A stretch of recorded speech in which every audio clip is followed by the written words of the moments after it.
Oh, yes. Yep, go ahead. Sorry about that.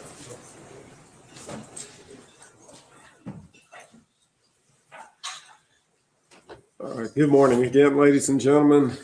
We will proceed where we left off and ask of the defense, is there further evidence for the defense? Yes, Your Honor. The defense calls Dr. Maher Nuruddin.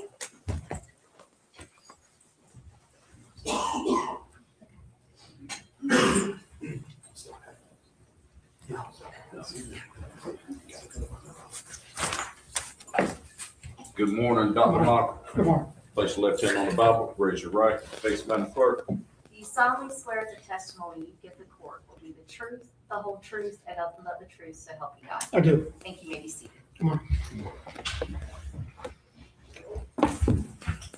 Good morning, Dr. Nuruddin. Good morning. If you could say and spell your name for the court reporter. My name is Maher Nuruddin. First name Maher, last name Noureddine. And Dr. Nuruddin, what do you do for work? I own and run a forensic DNA and serology evidence consulting company. So I consult on criminal and civil cases involving DNA evidence, evaluate that evidence, testify in court when asked. I perform my own research, and I also prepare and provide continuing legal education on the topic of forensic DNA and serology. And Dr. Nuruddin, tell me about your educational background, please. I have a Bachelor's of Science degree from Radford University in Virginia, a Master's in Molecular Biology from University of North Carolina at Greensboro, and a PhD in Molecular Genetics from the University of North Carolina at Chapel Hill. And can you tell somebody like me who doesn't know much about DNA what those subject matters mean? They involve basically the foundation of this discipline, which is biology. That's sort of the overarching field. And then within the area of biology, there's genetics. And genetics looks at DNA, what we inherit from our parents, how DNA functions in the body, how it contributes to our traits, and DNA from a forensic identity purposes, which is identifying individuals through their DNA fingerprint. And before you ran this company, what was your work experience? My work experience after I finished my education started with postdoctoral training. So my first postdoc was at Duke University Medical Center, working on the complex genomics of Parkinson's disease. So within that work, I looked at variations in the human genome and how they associate with complex neurodegenerative disorders like Parkinson's and Alzheimer's. And then I moved on from that to do another postdoc at the National Institute of Health, looking at cancer genetics. So how our DNA contributes to our risk of developing cancer. And so, Dr. Nuruddin, have you testified in court before as an expert? Yes, In what field? in the field of forensic DNA and serology. And how many times would you say you've testified as an expert?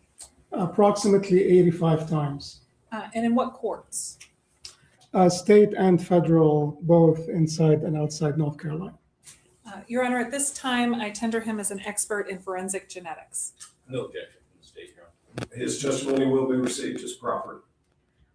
Okay, Dr. Nuruddin, did you come to be involved in this case?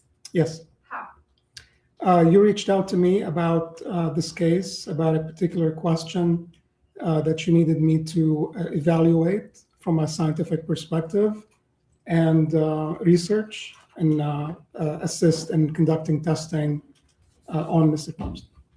And we're going to get more in detail later about this, but what specific question was I asking you to answer?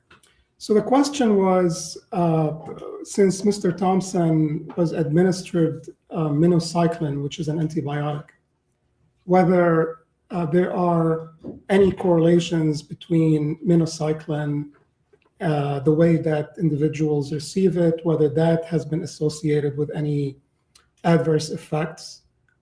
So how minocycline is processed in the body, and how your DNA plays a role in that processing, and then how Mr. Thompson's genetic background in particular may have impacted the metabolism of minocycline in his body. So before we get into details about that specific question, I want to talk about the universe surrounding it. Can you tell me a little about how genetics play a role in medicine, in processing medicine in your body? Right. Well, your genetic makeup makes you who you are, not only from a phenotypic manifestations like your eye color, hair color, and physical features, but how your body functions from A to Z. So the cell, every cell in your body takes its instructions from your DNA. Now, some of the processes that go on in your body involve the breakdown of medicine. Medicine is typically a foreign particle that enters your body, and it needs to be broken down properly, and it's broken down by the liver, predominantly by the liver. There are many enzymes in the liver that actually are able to break down that medicine and clear it from the body. And once it enters the body and gets processed, it provides therapeutic function, and then it has to sort of be vacated from the body. So your DNA plays a role in almost every step in the process. And so you were talking about enzymes and how they break down the medicine. Tell me how those are affected by your genetics. Your liver contains an enzyme called the cytochrome P450. This is a fairly big protein that is made up of many subcomponents, approximately 57 different subcomponents. Each component is encoded by your DNA. So your DNA dictates how that component is made and whether that component has any variations within it, and we all have those variations. And so each one of those components has a role in breaking down foreign particles, or in this case, medicine. Now, some components are what we call typical or normal functioning, meaning that they are able to break down medicine effectively, and that is dictated by your DNA. Some people have variations in these components, and those variations can impact how the medicine is absorbed, processed through the body, and ultimately broken down.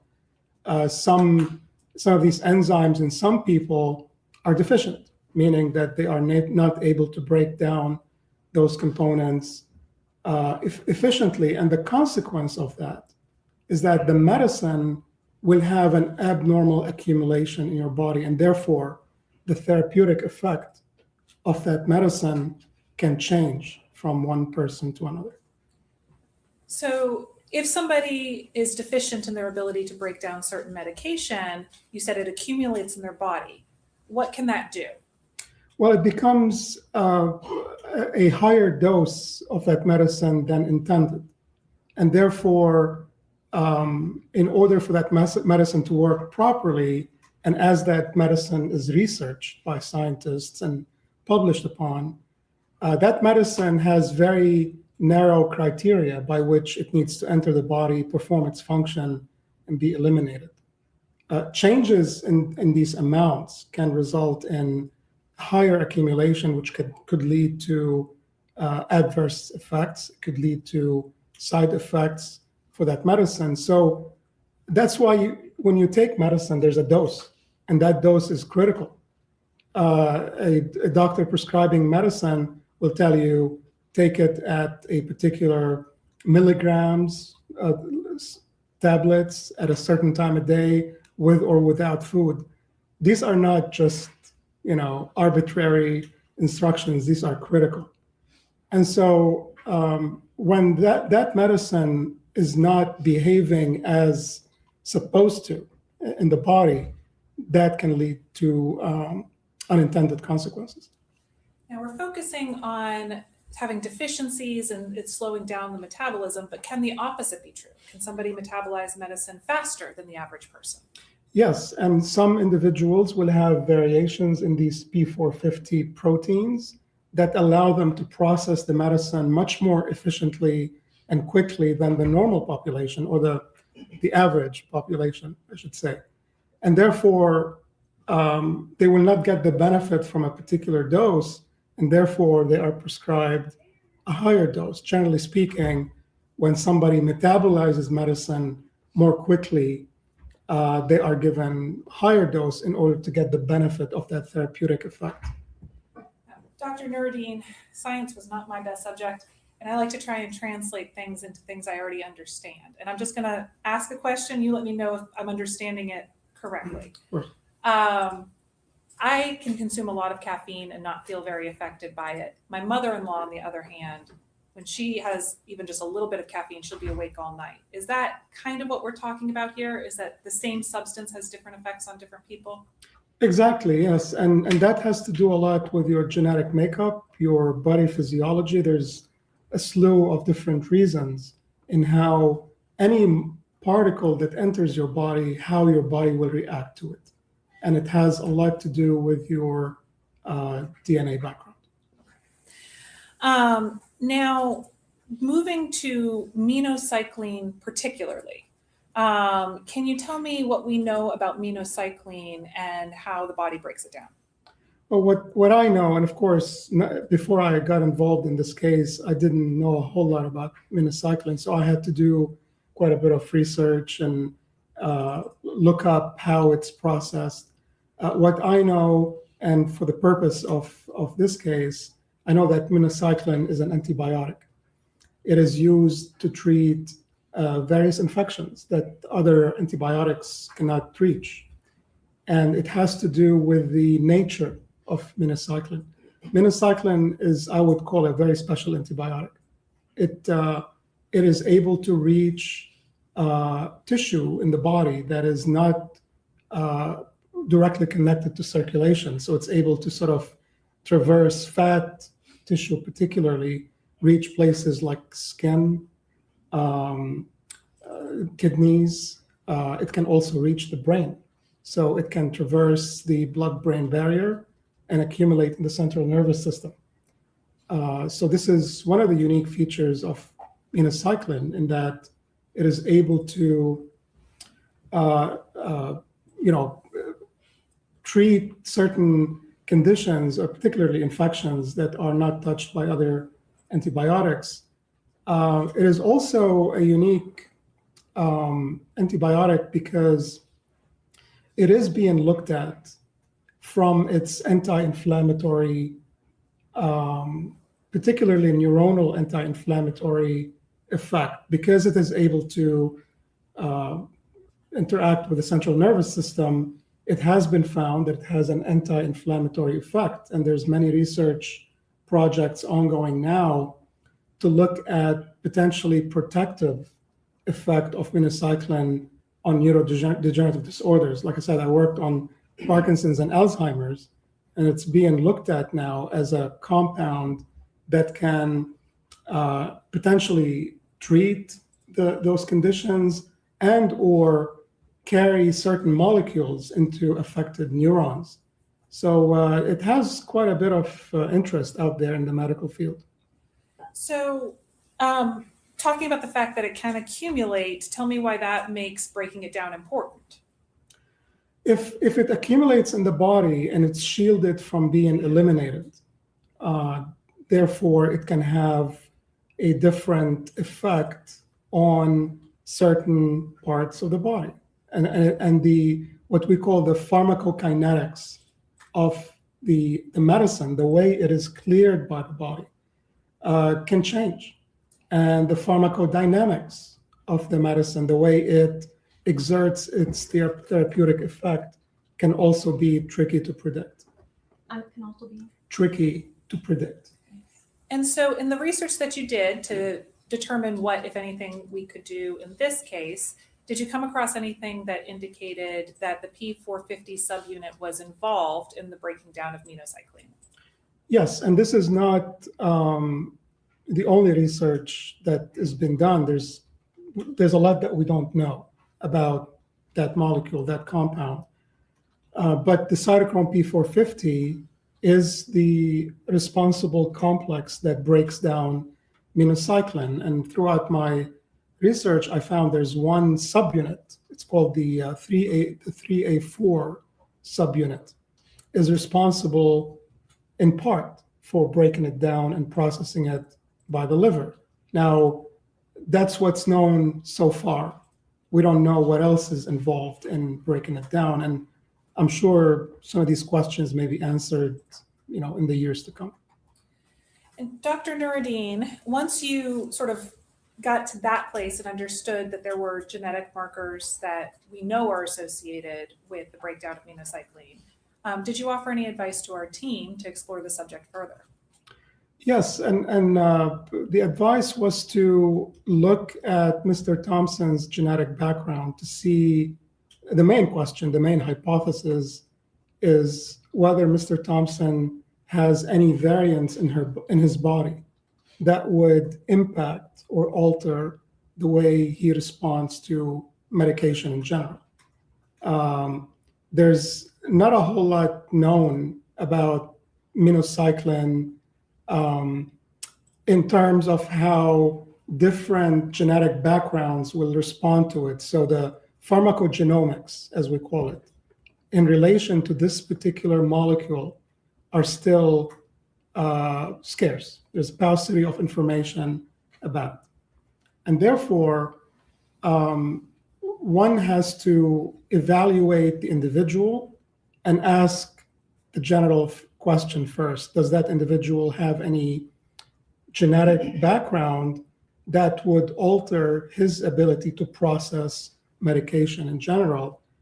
And, if you have a question, you need some kind of a way to answer it. And, within the last 10 years, there has been many, many advances in looking at how genomics impact medicine. This is a topic that is extremely popular nowadays, called personalized medicine. Personalized medicine looks at your genetic background and can tell you whether you have risk in processing certain types of medication. And did you recommend a specific test? Yes, upon research, there was one company that offers a test, a pharmacogenetic test, that would look at the genetic profile of an individual and figure out whether there are variants in that person's DNA. And we were able to find that company and use that company to perform that test on Mr. Thompson's DNA. And who took the sample of Mr. Thompson's DNA? I did. And did you, are you familiar with how to take a sample correctly? Yes. And did you do so? Yes. And did that company produce results? Yes, they did. They produced a 275-page report. All right. Your Honor, may I approach? Yeah.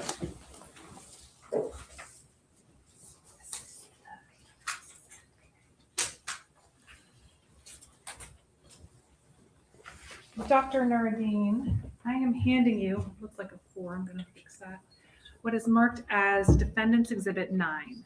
Okay. Do you recognize that document?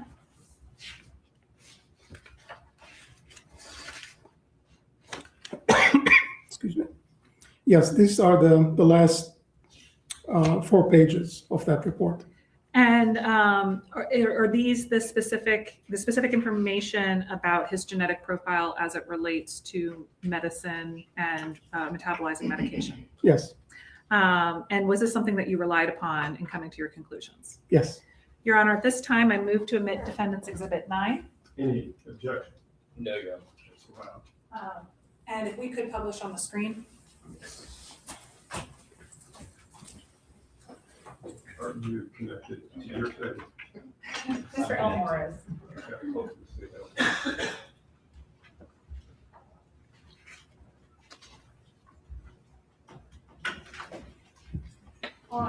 right.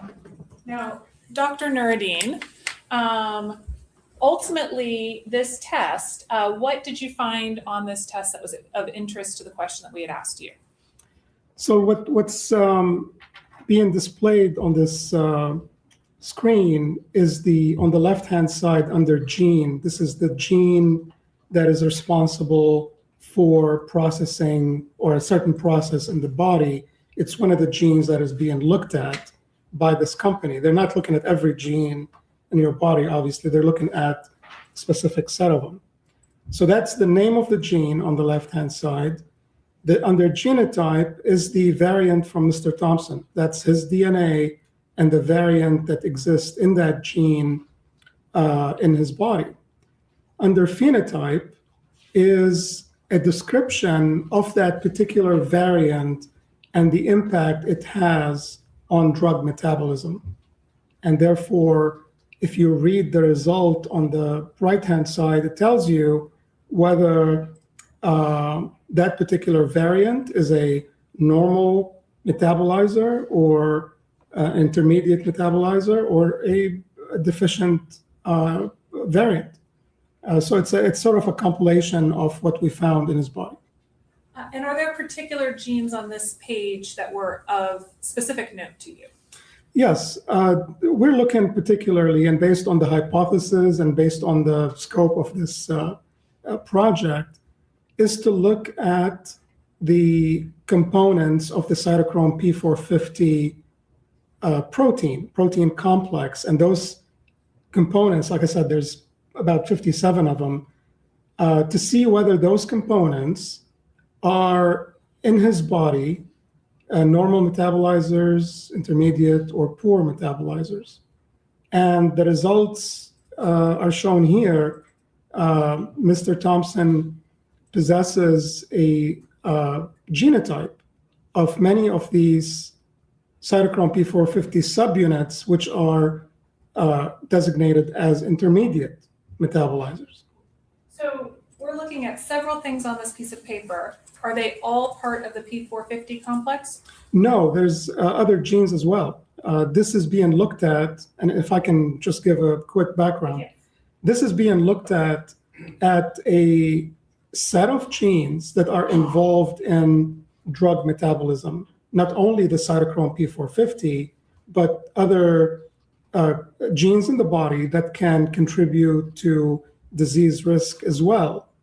For example, whether a person can process anticoagulants, whether the individual needs to be modulated by their physician when treated for cardiovascular disease. So we're not only talking about infections, we're talking about all different types of therapeutic areas. So this test was testing for more material than the P450 complex. Yeah, absolutely. There's many genes that are being looked at, but the cytochrome P450 is a big focus, not only for us, but for this particular type of test by this company, because of the involvement of that protein in metabolizing drugs in general. And how do we know which genes on here are part of that complex?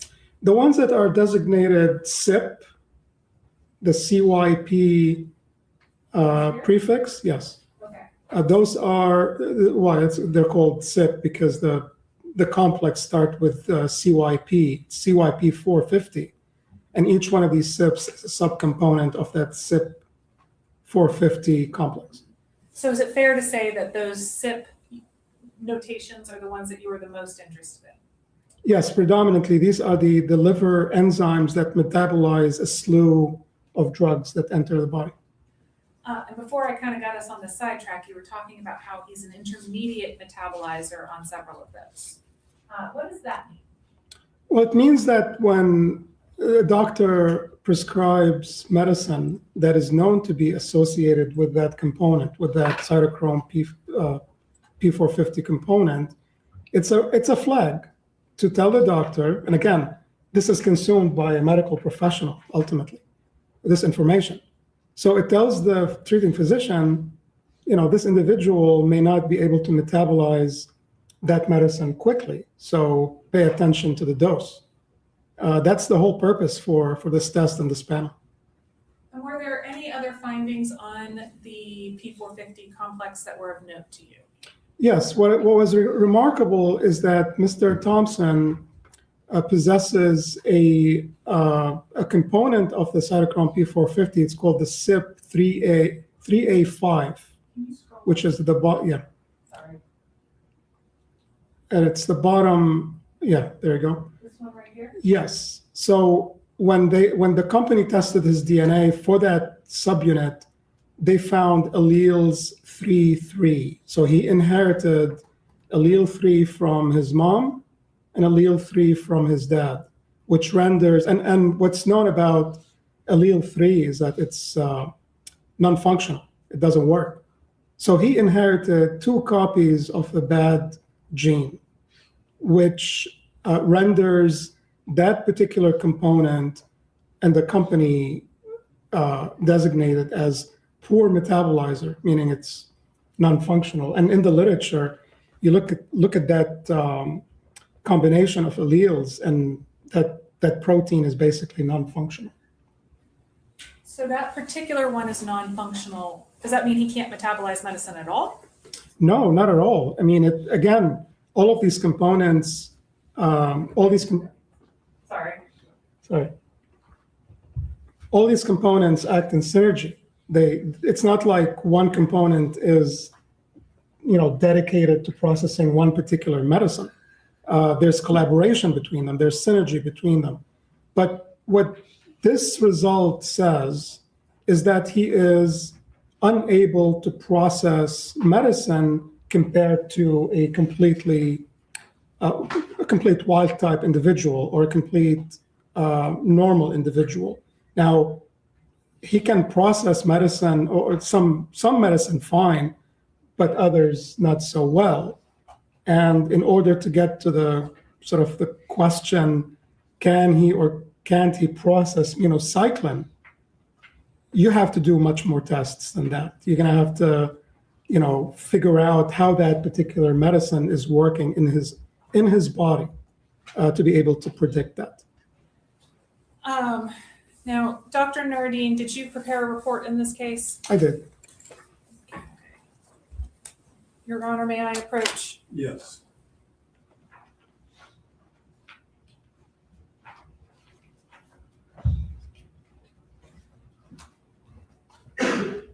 Dr. Nardine, I am handing you what I have marked as Defendant's Exhibit 10. Does that appear to be a copy of the report you prepared?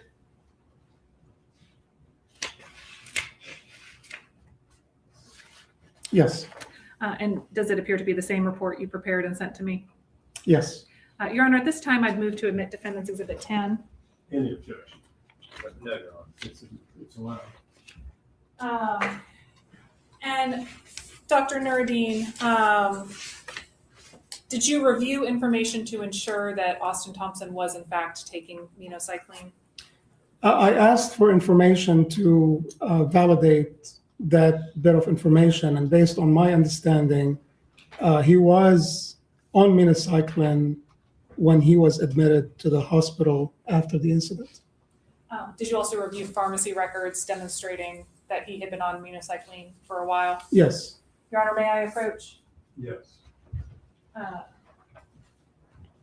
Dr. Nardine, I am handing you what is marked Defendant's Exhibit 11. Are those the pharmacy records that you reviewed? Yes.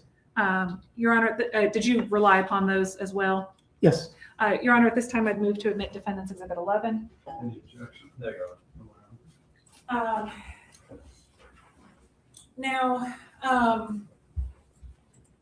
Dr. Nardine, you started by saying that what we know from the medical literature is that the 3A4 subunit is involved in the metabolizing of minocycline, right? Yes, it's one of the subunits that have been looked at already. It doesn't mean that others are not. It's just what's been published so far.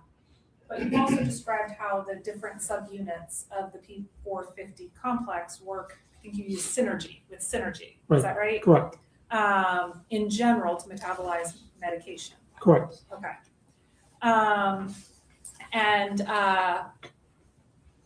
And he was intermediate on several of the other key subunits in his Correct. ability to metabolize, is that right? Yes, And he had a complete loss of function at the 3A5 subunit. correct. No further questions, Your Honor. Cross-examination. Yes, Your Honor, thank you. Good morning, Dr. Murdy. Good morning. So I just want to have some questions for you. Thank you for being here today.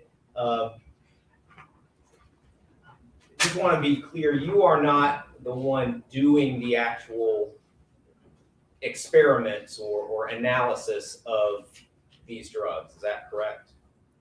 The analysis of the drugs, do you mean the analysis of the genetic background? You, is it fair to say you analyzed the results that this company provided to you? Correct, the report, yes. And in terms of research of minocycline, you did research, it's not something that you conduct experiments on. Correct. And in a sense, this was a bit of an experiment. You had a hypothesis, you kind of, is that right? I couldn't have said it better. Okay. Yes, You got some information back. yes, And you were able to look at that and compare that to the research that you did. precisely. And did anyone review this work that you did? No,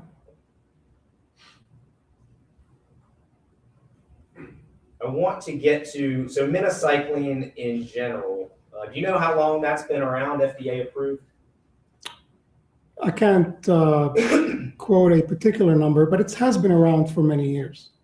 Since about maybe the 70s, 1971, does that sound fair? Sounds based about on right, yes, the research that you did on this? yes, And experiments have been conducted about the use of minocycline since then. yes, And it continues to be evaluated. And I think you said it continues to, it may be expanding in its use, perhaps. yes.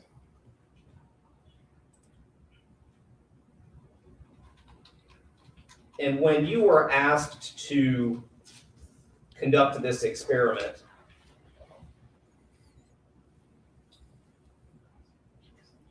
you were asked whether the defendant's ability to metabolize minocycline could have been affected by his genetic background, right? Like you've explained. And the consequences of that being increased risk of experiencing side effects. Potentially, yes, Is that what causes side effects in all medications? Is the buildup of portions of that foreign body that are not metabolized either in full or correctly? it is one explanation. Some people are allergic to certain drugs. They don't tolerate it. Sure. But in terms of the two terms, the pharmacokinetic and the pharmacodynamic impact of that medicine, your DNA plays a huge role in it. So, some individuals can take medicine and it be very effective in them. Others, they may need to adjust the dose a little bit to be effective. Others may not respond to that medicine. And is it fair to say that is it possible that some people don't break down the medicine the same way others do and still have no side effects? Correct. And when you are doing this experiment, you're not able to say what kind of side effects any accumulation or lack of the ability to break down these substances is that correct? It's a bit of a general question. Are we talking about minocycline or just drugs in general? Well, if you have an answer as to minocycline, are you able to say which particular side effects? Well, there are published side effects of minocycline. They are well known, and I believe they were discussed quite a bit yesterday. Some are psychiatric type side effects. And And- those are, just to be clear, those are the rarest in that spectrum. Is that fair to say? Well, they are rare. There are reports, and there's not a whole lot of information out there. I have to be also clear on that. As medicine, it has undergone clinical studies. It has been looked at very carefully. It's been around, like you said, for quite some time. But there are also ongoing research. And what we have known from existing research is that, yes, it does have side effects, psychiatric and otherwise. Now, Some of those are nausea, headaches, dizziness. It can affect skin tone. yes, they can. And because of its ability to sort of impact the central nervous system, translocate and accumulate in the central nervous system, it has psychological and psychiatric impact. And in addition to things like, and again, those were discussed yesterday, depersonalization, lack of awareness, even aggression. There are published reports that one group did on a couple of hundred people, and half of the individuals that received the drug, this was a placebo-controlled study, half the people that received the drug exhibited some sort of side effects, including irritability and aggression. And that was conducted in like 1977, is that correct? It is a pretty old study, yes, Right. but it's quoted subsequently in the literature quite a bit. Right, and we'll get there. But I guess to go back, there's a spectrum of side effects that minocycline and any drug can have, correct? Correct. And so your analysis, fair to say, your analysis can't determine which of those side effects someone might have based on their ability or inability to process these medicines. My experiment did not go that far. My experiment stopped at looking at Mr. Thompson's genetic background and whether he has propensity and what we call risk of exhibiting side effects because of the perturbations in processing minocycline. How is that medicine going to impact him in particular in exhibiting any side effects, and what those side effects are? That is beyond what I've done. And in fact, in your report, minocycline, you mentioned that minocycline is viewed as a safer and more tolerated treatment for acne and these skin issues, right? Yes, it has replaced another drug on the market for treating acne, a drug called Accutane, which was not tolerated by people. It was leading to suicidal thoughts and so on. So minocycline took the place of Accutane in treating acne vulgaris. And it's prescribed hundreds of thousands of people every year. Fair to say. That's my understanding, yes. Now, in your research, did you find where minocycline had been found to be the cause of any act of violence? No.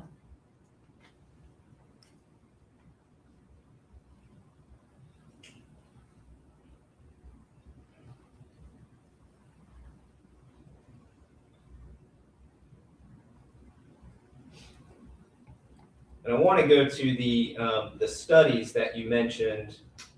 Can I have a copy? Yes, Your Honor. I didn't get the ones from yesterday either. Oh. Certainly like to have any copies you have. No problem.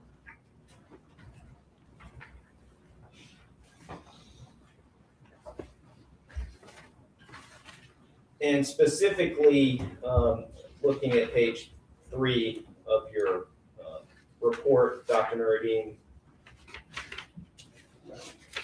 you did research and wanted to find out as much as you could about minocycline and these potential side effects. Is that fair? Yes, And what you were able to find is that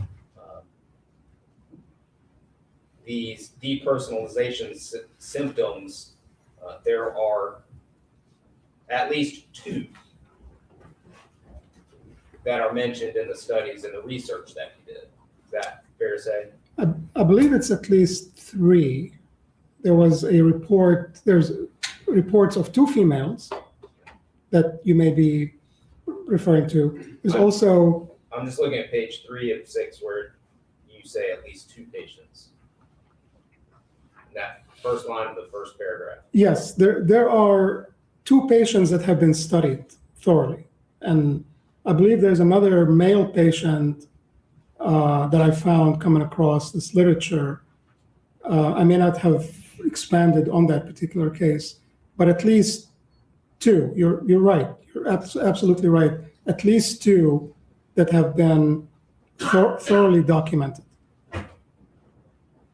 And those were both females, right? Yes. And doesn't the literature, isn't it pretty clear that it tends to affect females more so than males in terms of side effects? There is mention of that, yes. And both of these females, the onset of their symptoms was almost immediately, if not within the first few days of taking this medicine. Correct.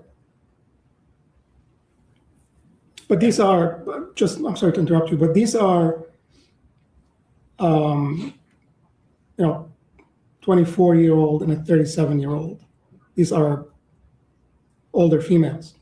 So that tells us very little about what this medicine could do to a variety of different ages. Right, and you didn't find any research. I'm assuming you looked if there were any about 15-year-olds, you would have put that in your report. I would have, yes. Right. What I also mentioned in my report is that the World Health Organization documented many, many more cases with aminocycline contributing to psychiatric issues. These are hundreds of cases. Now, do we know much about them? No. I looked. There's very, very little, if any, information about these individuals, what they experienced. They only categorize the side effects as being psychiatric in nature. We have no idea what that means, And so there's a spectrum there, right? right?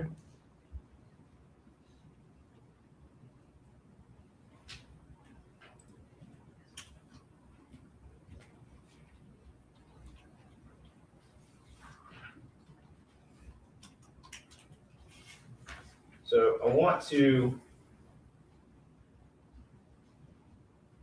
talk to you about what you've got listed in your report as the section on minocycline metabolism. So it is, as you've described, it's metabolized by this P450. Yes. And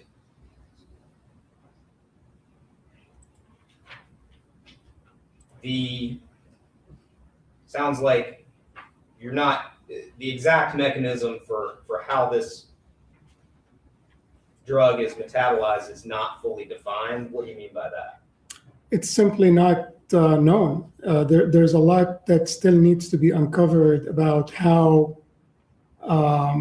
that component of the cytochrome system breaks it down, and what else in the body is needed to break it down. Like I said, these cytochrome subcomponents sometimes act in synergy. So Sometimes, and sometimes they don't, correct? yes, sometimes they do, sometimes they don't. It depends on the drug. And then and again, the human genetic background of the individual will play a huge role in that. And so, but one of the things that has been shown, and what we do know, is I guess I'll call it the 3A4. Is that what am I doing that right? Yes, that's the subunit that has been studied and has been understood so far to be involved, but it's not. In the processing of minocycline. Yes, but it's not an exclusive finding, meaning that we don't know what else, Well, we don't know what else, but we know for sure that that one is involved, at least. at least involved. Yes. And your report goes on to, well, and I want to go back to, with regards to the defendant specifically, that 3A4 subunit is normal, isn't it? Yes, that's based on the results of his test, correct. And based on your research, there is, and what you say, the first full sentence of top of page 4 in Defendant's Exhibit 10, is that there is no evidence to link the activity of or variations in CYP 3A4 or other components of the CYP 450 complex directly to cases of depersonalization or other side effects caused by minocycline. Correct. That so far there's nothing published about that.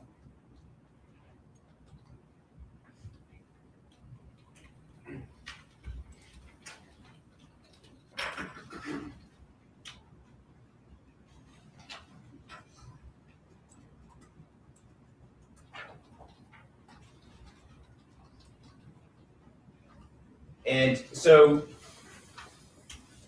you took Mr. Thompson's a DNA swab, I imagine a buccal swab, and send that off. The company that was used, Clarity, is that what it's called? Yes, Clarity X.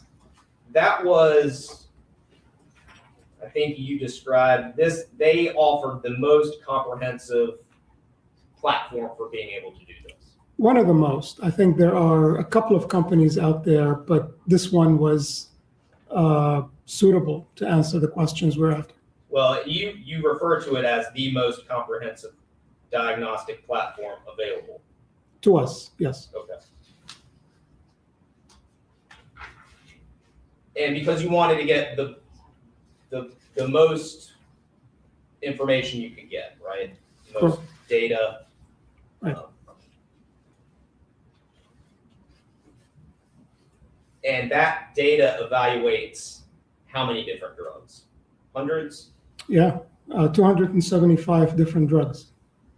They span the spectrum of clotting problems, cardiovascular disease, diabetes, you name it. All sorts of things.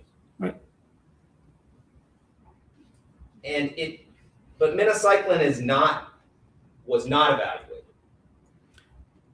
Well, Was not included among those 275 drugs. right, and that tells you quite a bit about the paucity of information about minocycline. This is not one of those drugs that are looked at carefully, like a drug that treats some form of cancer is not looked at in the same capacity and inquisition as these other drugs. Well, but it's also been around and it's been studied for 50 some years, correct? Right, and you would think that a drug like that, if it's not being looked at, there's a lot that we don't know about it.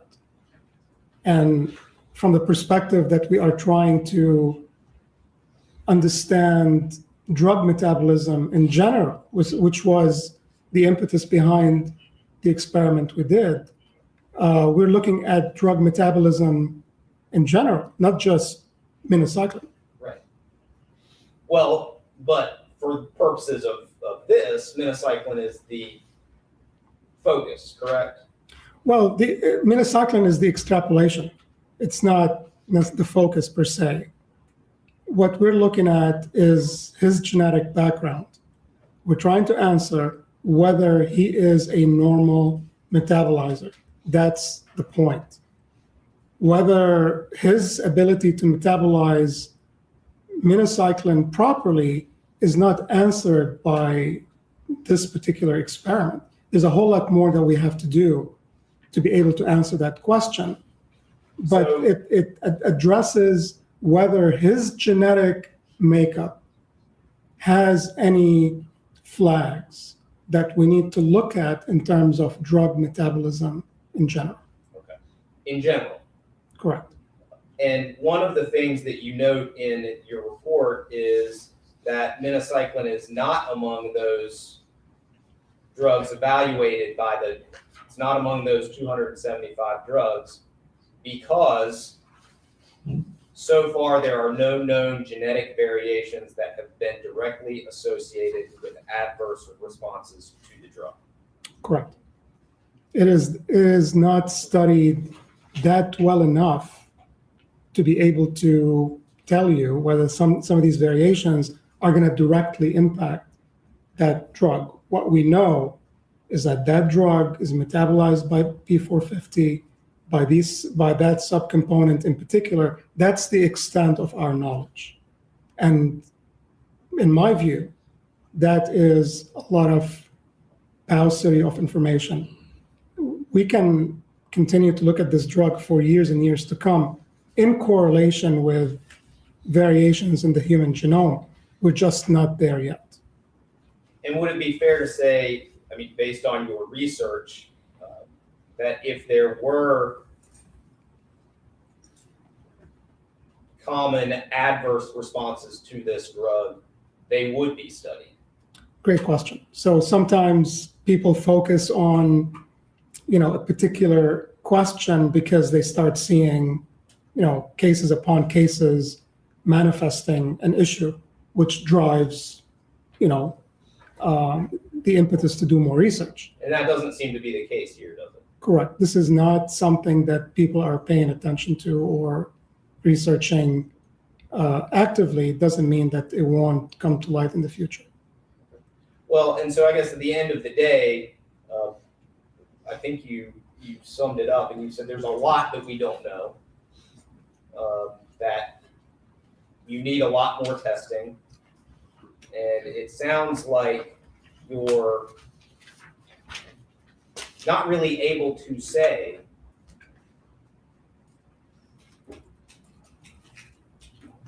that this defendant has a particular genetic makeup that would lead him to not be able to process minocycline. What I'm able to say is that he does have a deficiency. He does have a genetic deficiency. That's clear from his results. In That could- processing some in- protein. Right, and processing some forms of medications. Whether minocycline is directly impacted by his genetic background is going to require quite a bit of more research. Okay, and that's a answer we don't know, or that's a question we don't know the answer to. Correct. Thank you. No further questions. Thank you. Ms. Burnett? Yes.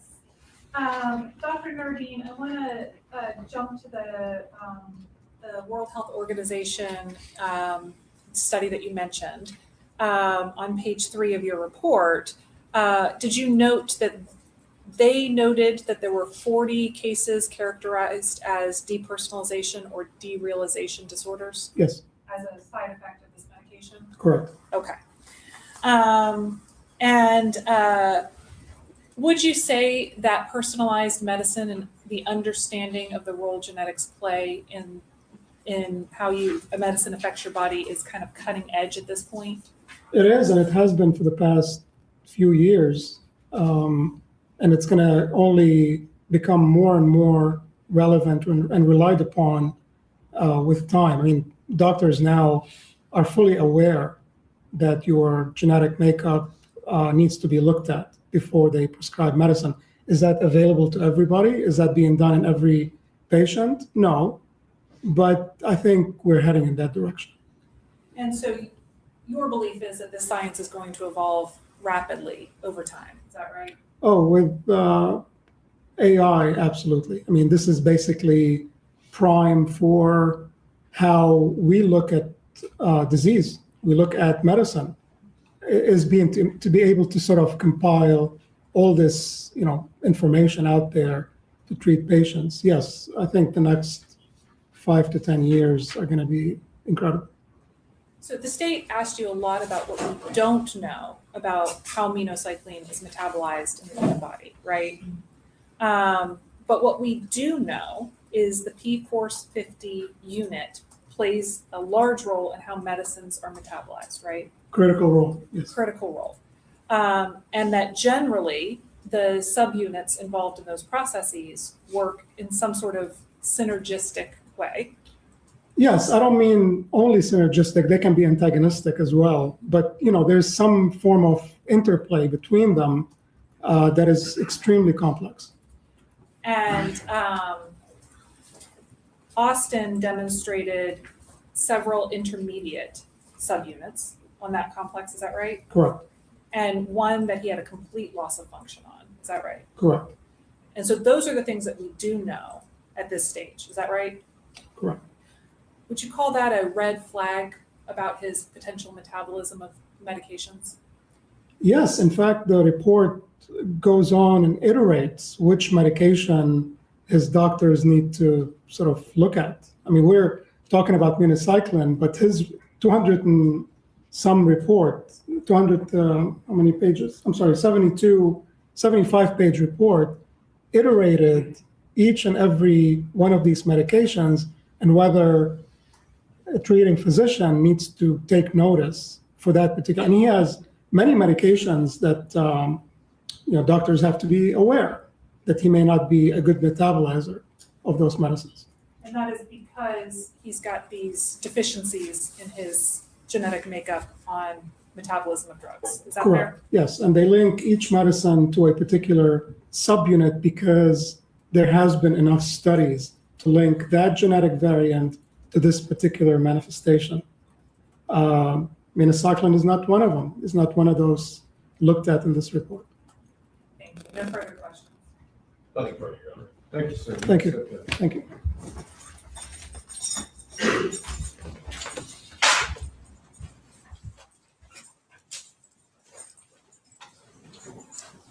Further evidence for the defense?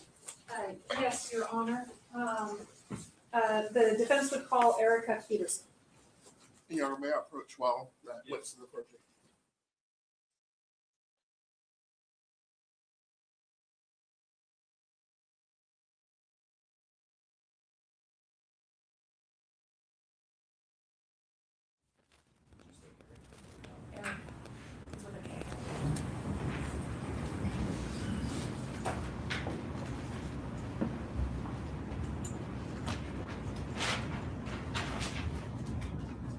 Good morning, Ms. Peterson. Place your left hand on the Bible, raise your right, face Madam Clerk. Do you solemnly swear the testimony you give the court will be the truth, the whole truth, and nothing but the truth, so help you God? I do. Thank you, may be seated.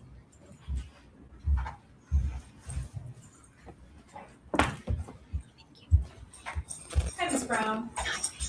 Could you please say and spell your name for the court reporter? Yes, and you just refer to me as Brown. That was my name at the time that I was Austin's teacher. I am now Erica Peterson. I'm sorry, I corrected. That's one okay. place, but not another. Erica Peterson, can you spell that, please? Yes, Peterson is with an S-E-N, so Peter and then S-E-N. And Erica? E-R-I-K-A. Thank you. And you just mentioned that you were Austin's teacher. Yes, Are you a teacher now? I am still a teacher, yes. Where do you teach? I teach outside of Nashville in a town called Franklin, Tennessee. And when did you teach Austin Thompson? I taught him for the 2012-2013 school year. I was his kindergarten teacher. And how many kids were in that class? Around 20. And have you taught your whole career? I was a career changer, so I started teaching when I was 27.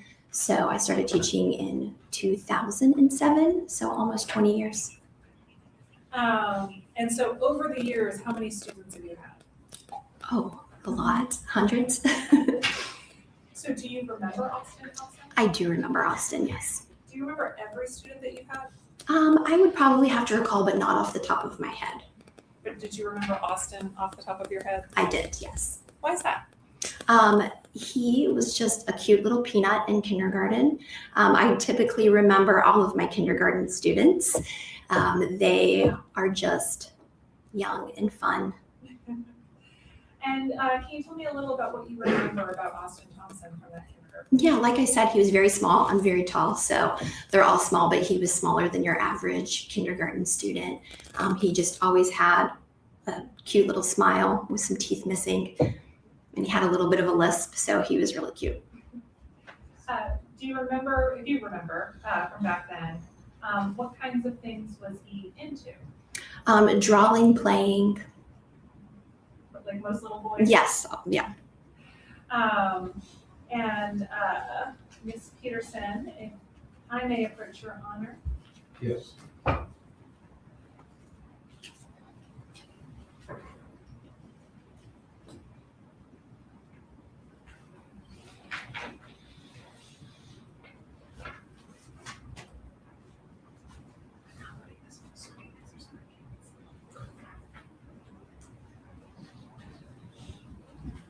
Ms. Peterson, I am handing you what I have marked as Defendant's Exhibit 12. Do you recognize that? I do. What is that? That is my class picture from that school year, my kindergarten class, individual, and then at the bottom, it's a class of all of us together. Is it from a yearbook? Yes, this is the yearbook page for my class. And this is from Austin's year? It is. And is his individual picture there? It is. And is the group picture there as well? It is. Your Honor, at this time, I move to admit Defendant's Exhibit 12. Any objection? No, just if you could tell us which one is this The Class yearbook, yeah.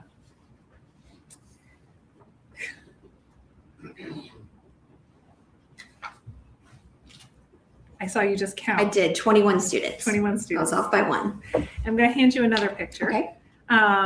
What is that? That's Defendant's Exhibit 13. What is that? That is a picture of Austin that I took on my cell phone that I found on Shutterfly. So it's just a picture of him from that year? It is. I would take class pictures of all of them individually. In kindergarten, you do a lot of things by picture instead of name. So you would post like a little cutout of their face. So I would take pictures on my cell phone and then put them up in the classroom for like lunch count, slide your picture over. Your Honor, at this time, I'd move to admit Defendant's Exhibit 13. No objection. Wow. Your Honor, I'm going to hand these up because I won't be displaying them. Okay, Ms. Peterson, can you tell me about Austin from an academic perspective? Yeah, I don't remember him struggling at all. A lot of times kindergartners will come in. There's such a wide range in kindergarten. You get kids who are already reading and people who don't know how to read and haven't been exposed to letters and letter sounds. And he came in with a good foundation. I remember that. And how did he get along with other students in the class? This was, looking back at this photo, this was actually one of the sweetest classes I've ever had student-wise. Seeing their faces brings a smile to my face. So he got along really well with everybody. I've had years where I can say that that isn't true, but it was a very sweet class. And I remember him like not having problems with anybody. And Ms. Peterson, as a kindergarten teacher, are you on the lookout for any issues or problems with your students? Absolutely. As a teacher of any grade I am, that's part of our duty as a teacher. And absolutely. And what kinds of things are you on the lookout for? Just anything like emotional, academic, red flags, things they tell me. Just looking for a well-rounded, making sure that everybody's safe at home too. Was there ever any concern that you had about Austin Thompson in any of those categories? No. And if so, I would have said something. At some point, did you become aware that he was accused of this mass shooting? Yes, many of my coworkers, since I live in Nashville now, had texted me. What came to your mind when that happened? Shocked. Your Honor, may I approach one more time? Yes.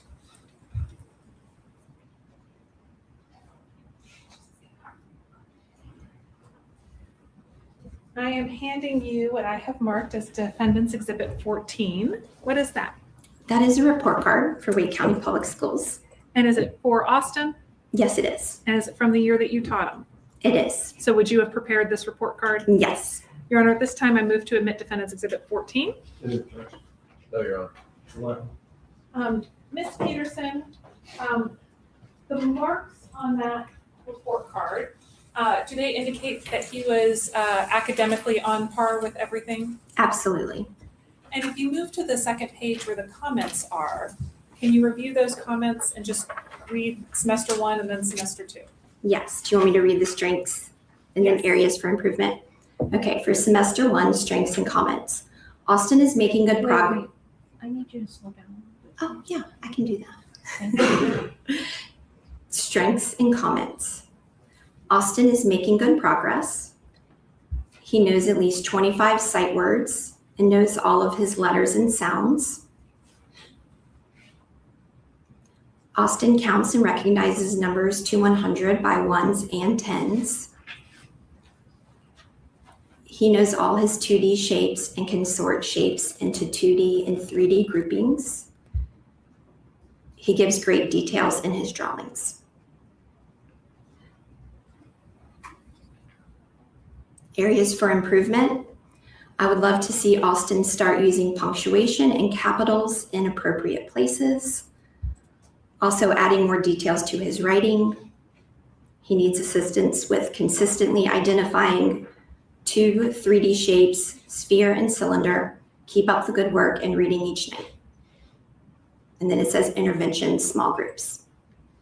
That was for semester 1. And what does it say for semester 2? Semester 2, strengths and comments. Austin has continued to thrive throughout this year. He has excelled in reading and is reading and applying 131 sight words and reading above grade level. It has been wonderful having Austin in my class. I am sure he will do well in first grade next year. Have a wonderful summer. And what does it say about things to improve? Areas for improvement. Austin should continue reading at least 20 minutes each day throughout the summer. I encourage him to keep a summer journal to continue practice writing, practice addition and subtraction, math facts for fluency in the first grade. And Ms. Peterson, is there some sort of kind of teacher code where you might sometimes put a comment that is an alert to a future teacher to look out for something? Absolutely. We have our ways of saying things for sure. Can you give me an example? Well, first of all, I don't see any of that in here. I was direct and said continue to thrive. I wouldn't have said that he was thriving if he wasn't. But yeah, like if someone is, too talkative, you would code it politely in a nice way, but I don't see any of that. That would be an example. Okay.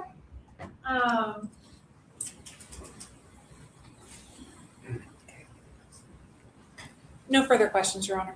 Cross-examination. No, Your Honor. Thank you. Okay. Thank you. Yep.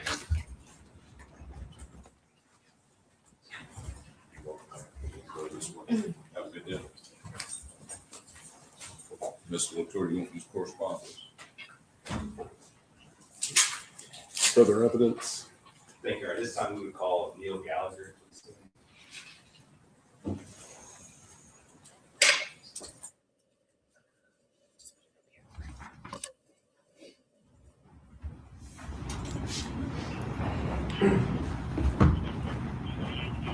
Good morning, Mr. Gallagher. Morning. Place your left hand on the Bible, raise your right, face Madam Clerk.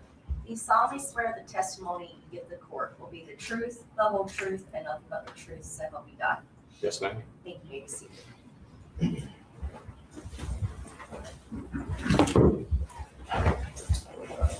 Mr. Gallagher, when you get a chance, can you introduce yourself to the court, please? Spell your first and last name. My name is Neil Gallagher. First name Neil, Neal. Last name Gallagher, Gallagher. And Mr. Gallagher, what do you do for a living now? I'm a realtor right now. And were you employed as a teacher? What was your answer? Realtor? Were you a teacher at some point in your career? Yes. And how long did you teach? I taught with Wake County for 11 years. And what schools were you a teacher at? I was a teacher for 7 years at Wendell Middle and for 4 years at Riverbend Middle. And what grades did you teach? 6, 7, and 8, I was a middle school art teacher. And you said you were a teacher from 2010 to 2021, is that right? Yes, sir. So you left teaching before this event occurred. Correct. Nothing about what Austin did had any effect on your teaching career. But no, sir. Was Austin ever a student in any of your classes? He was a student in all 3 of my grade level classes for 6th, 7th, and 8th grade. And in 6th grade, what subject did you teach him? It's beginners or introduction to art. So we essentially went over just your basic art concepts and skills throughout the semester. And then what about in 7th grade? Was drawing and painting.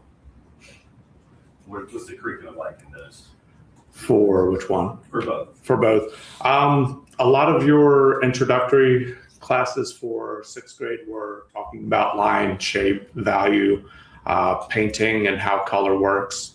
And for 7th grade, we delved a little more into painting itself and how to create value and shading. And then we did the same as well on the drawing aspect of those 2. And then what did you teach him in 8th grade? Pottery and sculpture. So it was more of a 3-dimensional curriculum in that respect, where instead of 2D, which painting and drawing are, it was more 3-dimensional. Were they actually like sculpting pottery and stuff? Yes, sir.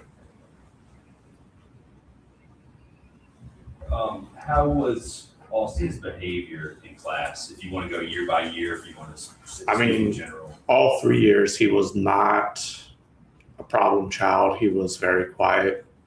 He sat where he was assigned to sit. He sat where he was assigned to sit. Never gave any real issues, whether it be personally or just distracting other kids was never an issue with him. Do you remember how many students you had in the classes? 6th and 7th grade, 6th grade tended to be about maybe 15 to 20. 7th grade was a little more, between the 20 and 25. And then 8th grade always was the lower amount, between probably 8 to 12. In these classes, was there a lot of collaborative work or was it more individual?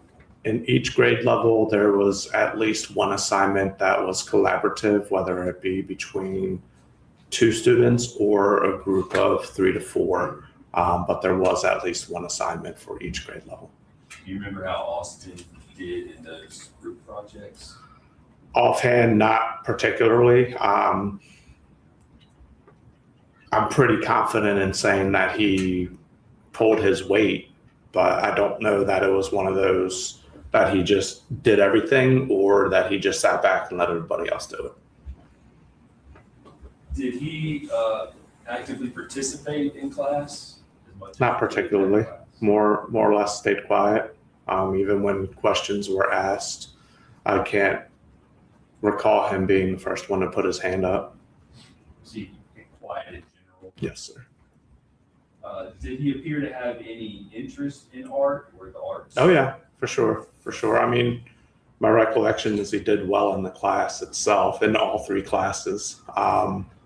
He showed interest and gave very good effort toward the assignments that were given to him. And as a part of at least one of them, maybe all the classes, did you give the students sketchbooks? Yes, correct. Can you tell us about what that was for? So the sketchbooks themselves were one of the culmination assignments where they were supposed to keep working in it continuously throughout the semester. It was used as a way to get them to just keep working on their skill set of drawing and creating. And it was an assignment that they could draw whatever they wanted, but it was also an assignment where as they were given us projects, they had to do their brainstorming within that sketchbook itself. So those sketches counted counted toward their final grade at the end of the semester.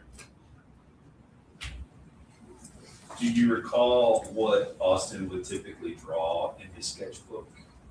Yeah, I mean, I do. He would do the assignments themselves. He had drawn weapons and things of that nature, depending or associated more or less with the video games that were big during that time frame. PUBG and was one of the phone games, and Fortnite, I think, as well. Those are like battle royale type. Yeah, they're first person shoot 'em games. Were those games popular, if you know, with the other boys in the class? Yeah, for sure. Was Austin the only one drawing guns? No, things not for at those all. games? Mm. Did Austin ever draw any pictures of violence or killing? Not that I can recall, no. Mainly just the guns that you could use in the Mhm. video games. Did his drawings raise any red flags for you or give you No. pause? No, no. It was a common occurrence, if you would.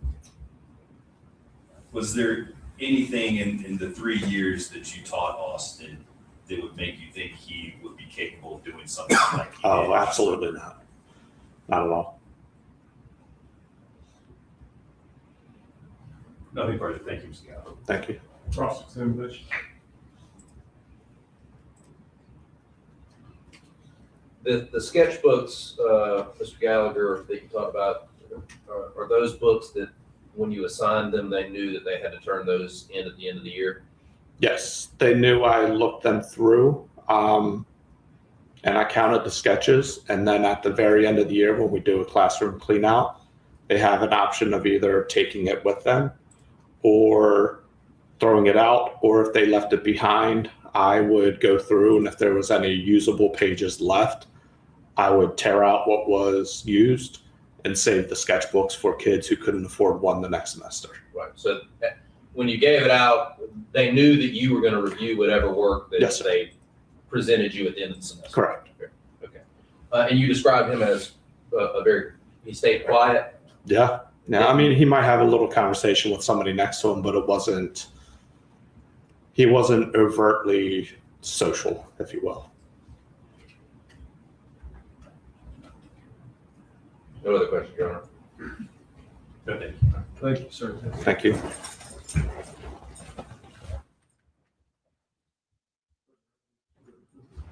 Yes, Your Honor, the state, or the defense calls Chelsea Mulholland.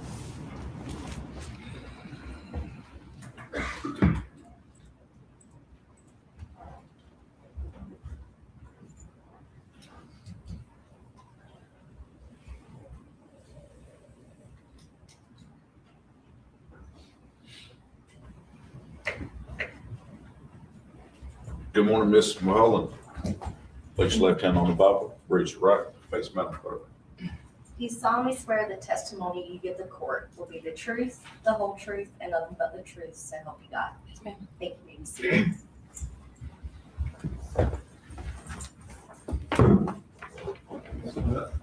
Good morning, Ms. Mulholland. Good morning. Could you please say and spell your name for the court reporter? Chelsea Mulholland, Chelsie, Mulholland, Mulholland.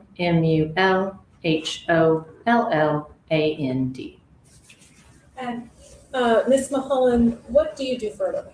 I'm currently a high school teacher, English. English high school teacher. And do you know Austin? Yes. How do you know Austin? When I taught at Knightdale High School in Knightdale, North Carolina, he was in my freshman and my sophomore English classes.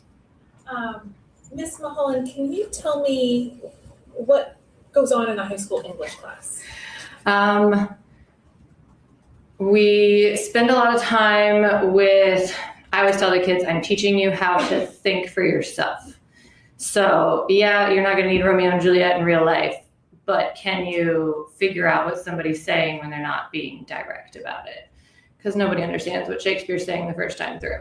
So we look at poetry, we look at novels, we look at informational texts, we look at short stories, all kinds of things, trying to look at a variety of different things, expose ourselves to a variety of different materials, different literature, different time periods, different kinds of people, that kind of thing. And Ms. Mulholland, I am going to ask you to slow down just a little bit. Oh, I'm sorry. For our court reporter. And so would you say that in your class there were a lot of discussions that happened Yes. about a variety of topics? Yes, ma'am. And your goal was to help kids learn how to analyze text? Yes, that's correct. Tell me what you remember about Austin from the freshman year. So freshman year, freshmen are always kind of squirrely, I guess. They are trying to figure out what kind of person they're going to be, how they want to present themselves. I remember him being not a disruption, but not necessarily like withdrawn. So having friends, but also already having the maturity to know when to have personal social time and when to not. Does that make sense? So he wasn't a behavior issue, is that? Correct. In a class full of behavior issues, he was not one. And as you had discussions that freshman year in Austin's class, what do you remember about Austin's contributions? I remember ninth grade is a little harder to remember than 10th, but I do remember that whenever he made contributions that they were helpful or contributed to the class like in a meaningful way. I remember he was very good at asking like clarifying questions. And he'd like to push back a little bit. So like I'd say something and he'd be like, what if? So, and sometimes he had stuff that I hadn't thought of before. And other times I was like, see where you're going with that. And here's why we're not quite on the right path. So it sounds like he engaged actively. Yes. Did he seem to enjoy the class? It seems so. It's hard to tell because English is usually not anybody's favorite class. They're all come in, I hate reading and I hate reading and I hate reading. And I'm like, that's fine, I don't care. And you're gonna do it. But it, you know, I wasn't the obvious least favorite, I guess. As Austin became a sophomore, and he showed up on your roster again, what did you think when you saw his name? So usually I get excited when I see kids a second time, right? There's very few kids where they show up and I'm like, oh no, right? And so he was one where I saw him on there and I was like, cool, we got a routine, we got a system, you know, excited, you know, nothing, no negative feelings. And did you notice any change in Austin sophomore year? Mostly it's the standard, like going from the freshman squirrely wiggliness to like the, okay, I know how to do this. We're in high school now. We're grown-ups. We're, you know, kind of like that adjustment, like, and you see that in most of them. So that's the primary change. He was still engaging, you know, he still had the cognitive ability to be like, now's a good time to have a conversation and now's not a good time to have a conversation, kind of thing. Still engaging, still pushing back sometimes when I'd say stuff. Yeah, the stuff I like.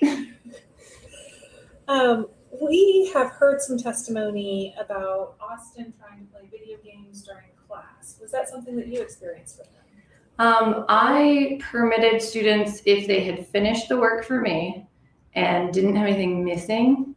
Our school had this program called like Fast Friday, where if you had an A or a B in all of your classes, you got like elective free, go home early or go to the gym and play basketball or whatever. I think they had video games in the library or something.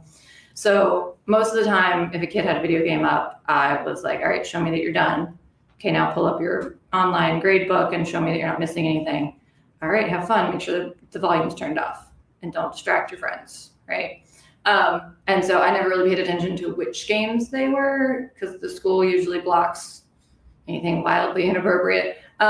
So if I noticed him playing video games, it would have been like more of, okay, are you done? Show me you did today's thing. Show me you're not missing anything. That kind of vibe. Less of like, what game are you playing? And was Austin ever a problem in his playing video games? Was he ever not done with his work or anything like that? I'm sure being a teenager that there were times when he'd be like, oh, I didn't realize I was missing the thing, and he'd go do it.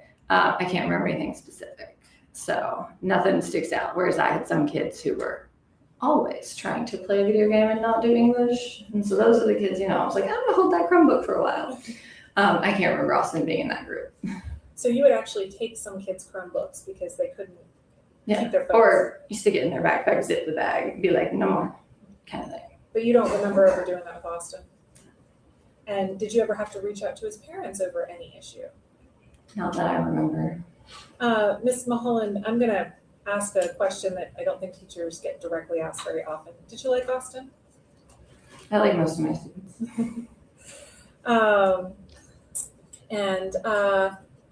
So he was in your class when this happened, is that right? Correct. When did you find out? So I don't remember the exact date, but we had school the day before, came to school, full day of class. Everybody goes home at dismissal. The next morning I come in, I'm taking attendance. I believe he's in my first period. And he's not there. And we'd obviously heard about the event on the news in the vague, sensational way the news does. And I was like, oh, Austin's not here. That's weird because he's usually here. And then, moved on with our day.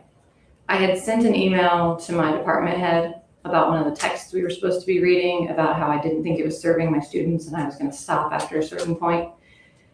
And my department head came to my classroom at the end of first period and said, very non-comfortingly, hi, Ms. Mulholland, I need you for a minute. This person's going to stand in your room with your kids for the next couple of minutes, which is always like, oh no, I'm in trouble.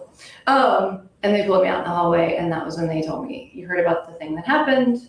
Yes, I did. The person who did it was in your class. It was Austin. We're not telling the kids yet. So, we're telling the other teachers, we told you first because it's in your first period. We're going to go tell second, third, and fourth in order. And then, we'll come back or come see me when class is actually over and we'll talk some more. And then, I have to go through the rest of the day with the kids speculating and the kids, I wonder what happened, and I'm just shut it down. No, you don't talk about stuff you don't know. Stop. We'll find out when the news tells us stuff. What went through your head when you heard he was the one who had done this?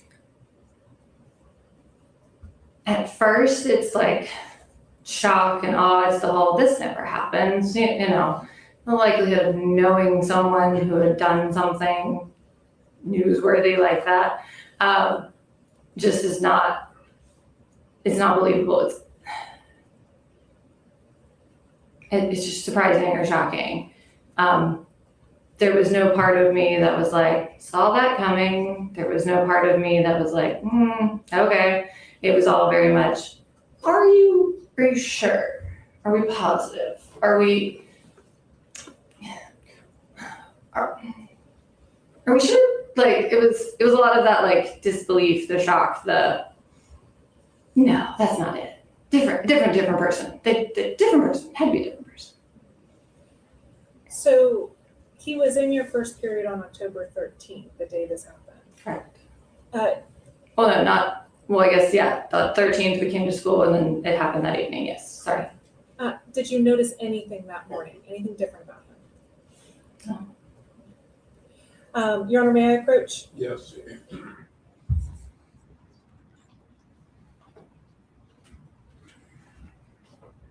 I am handing you what I have marked as Defendant's Exhibit 15. Do you recognize that? Yes, ma'am. And what is it? It is a flash drive, I assume with classwork on it. And why do you make that assumption? You showed me this earlier with the classwork on it, and it has my initials still. And is it classwork he did during the 2 years he was in your class? Yes, ma'am. All right. Your Honor, at this time I move to admit Defendant's Exhibit 15. Any objection? I may have 1 second, Your Honor.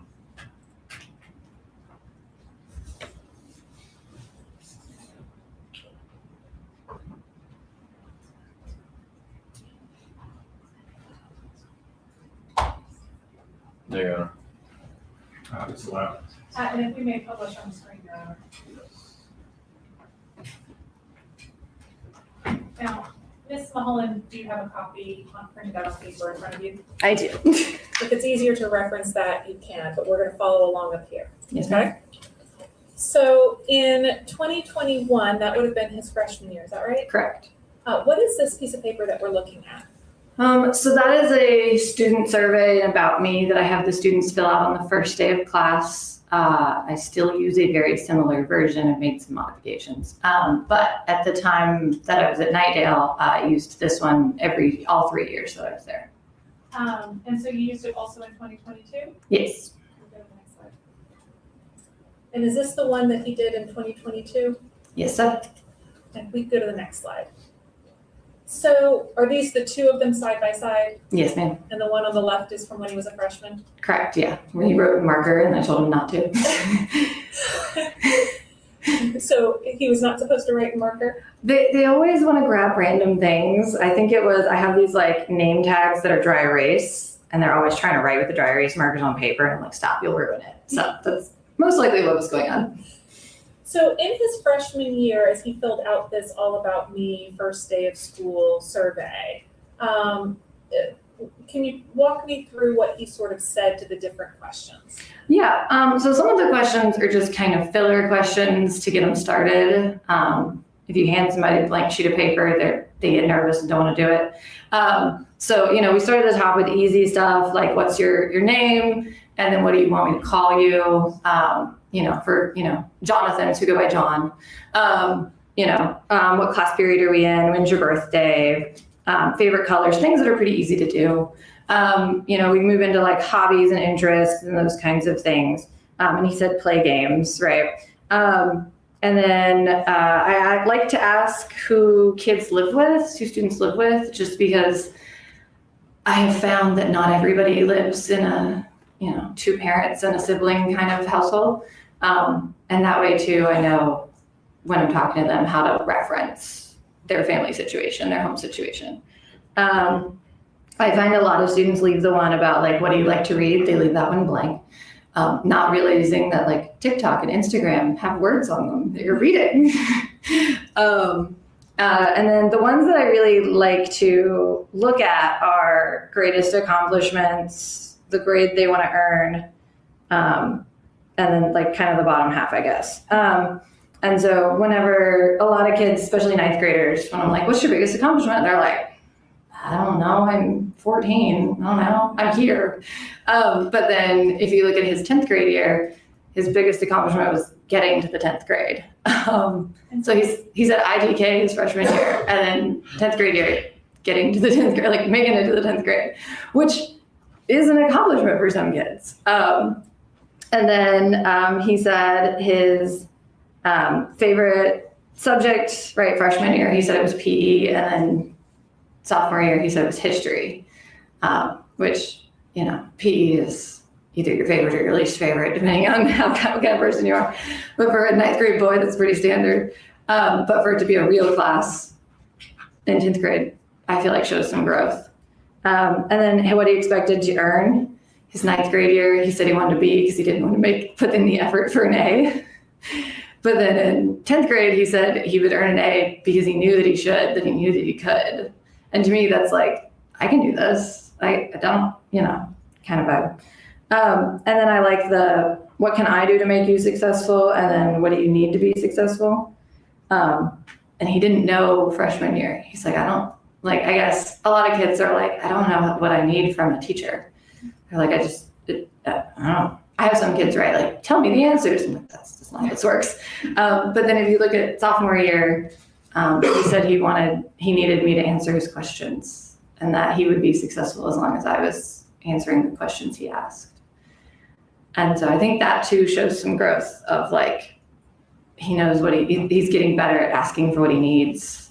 And I like seeing that growth in students because this was a school where I taught a bunch of the same kids, 9th and 10th grade. And seeing that growth from, I don't know, I just need a passing grade, to if I ask questions, I need the answer, like I need you to help.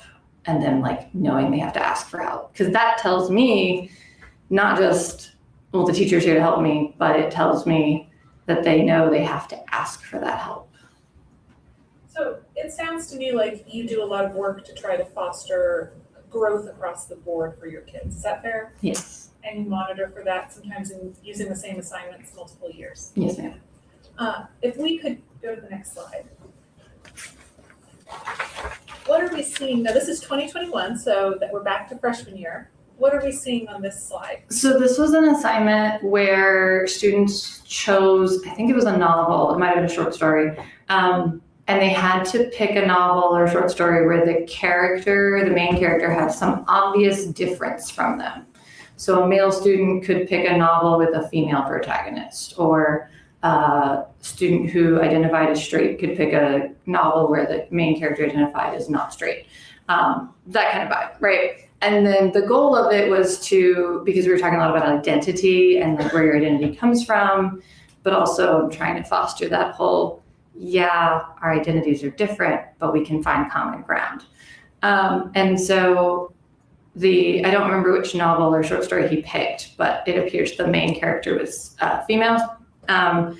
And so he was able to list the things that he and she had in like separate, and they're pretty standard things, right?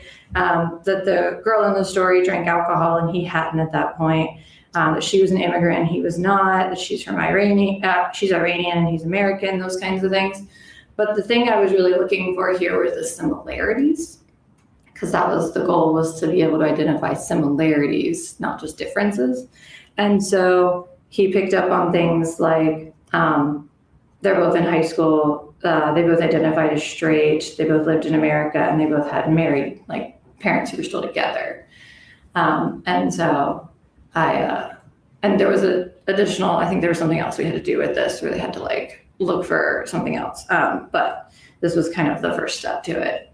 And so we talked about like, okay, you found more differences than similarities. And then we go back and we talk about like looking for similarities, things that are less surface level.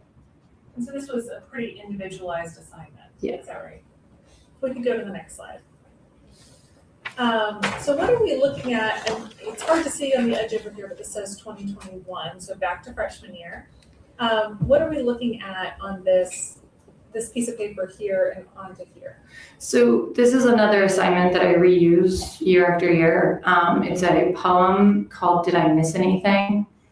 And it's very sarcastic. It's supposed to sound like a conversation between a frustrated teacher and a student.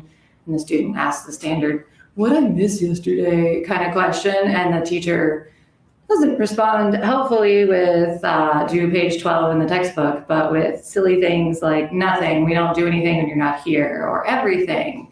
The angels ascended from heaven and gave us all our purpose in life. Like, it runs the gamut. And the part of it is it leads me into talking about how to like do missing assignments and turn in late work and that kind of thing. Like, don't ask me, did I miss anything?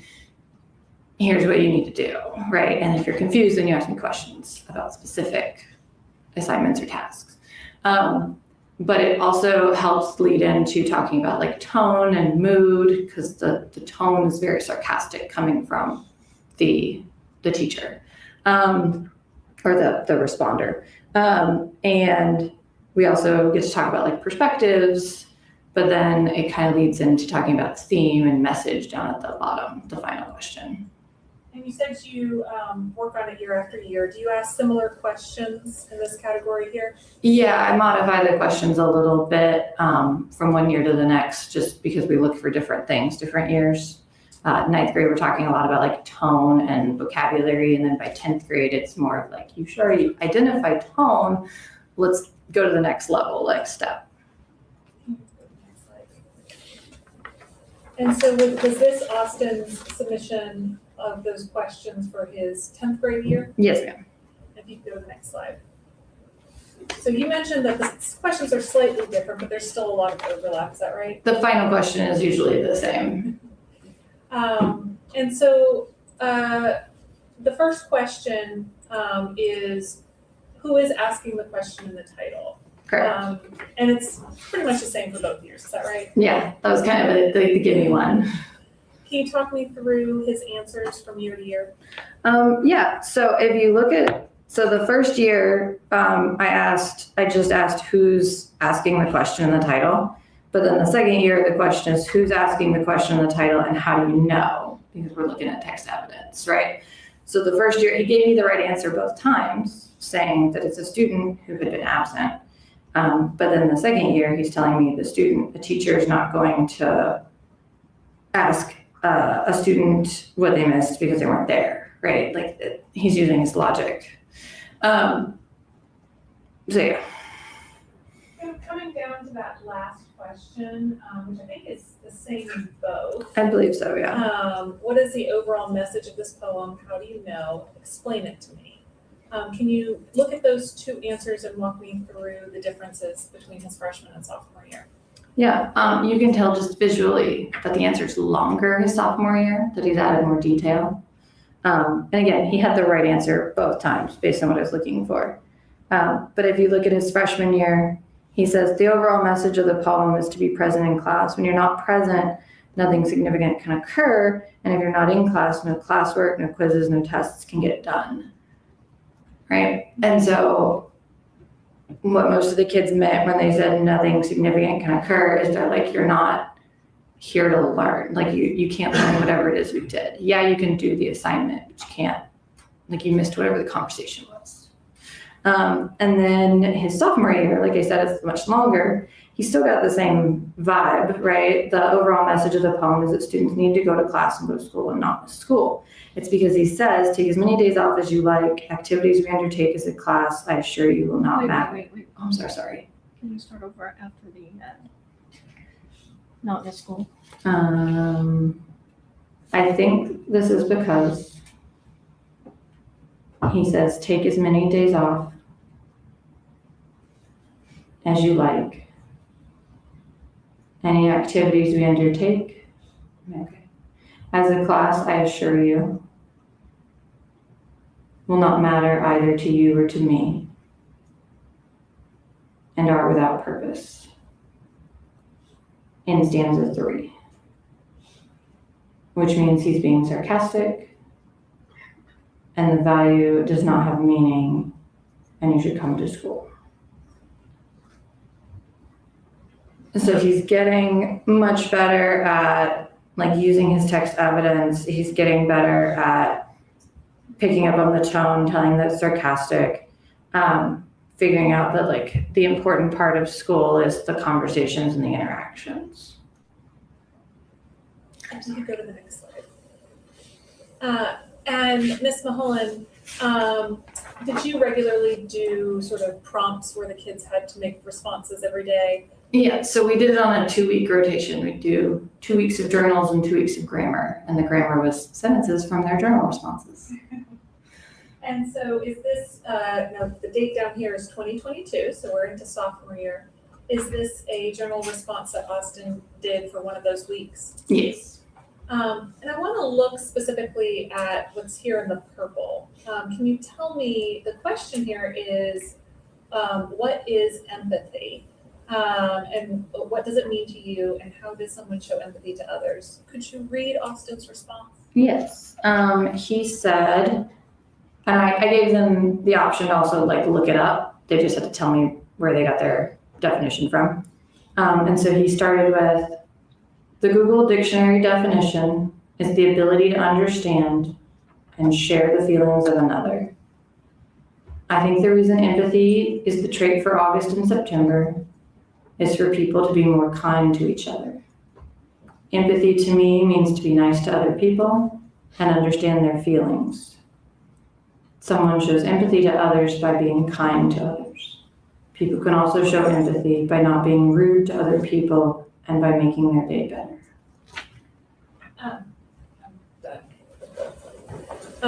Ms. Mulholland, is that on par with what you would expect from a 10th grade student? It's the first half of it, the dictionary definition and people need to be more kind is pretty standard. But the last line, people show empathy by not being rude and making each other's day better, is pretty sweet. It's it shows a little bit of that maturity that I've talked about of it's not just be nice, but it's also like, don't actively try to make somebody's day worse. So. It's a little bit of a standout. Yeah.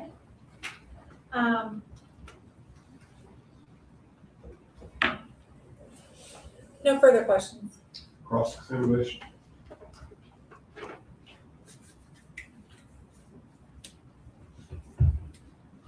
If I may have a second, Your Honor. Yes.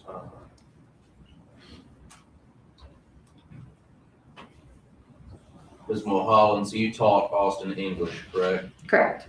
You generally would say he was a good kid Yes. while you were dealing with him. And you were surprised that he had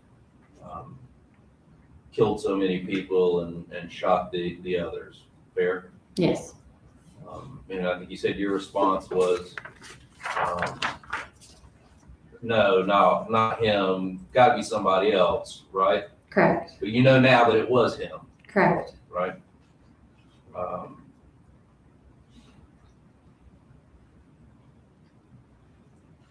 You talked a little bit about the video games in the classroom that the students were taking or would play, and that as long as they got their work done, you didn't really give them a hard time. Is that fair? Correct. And Austin knew that, right? Correct. So Austin got his work done, Mm-hmm. and then would play video games. Yes. And you didn't look to see what video games they were. Not particularly.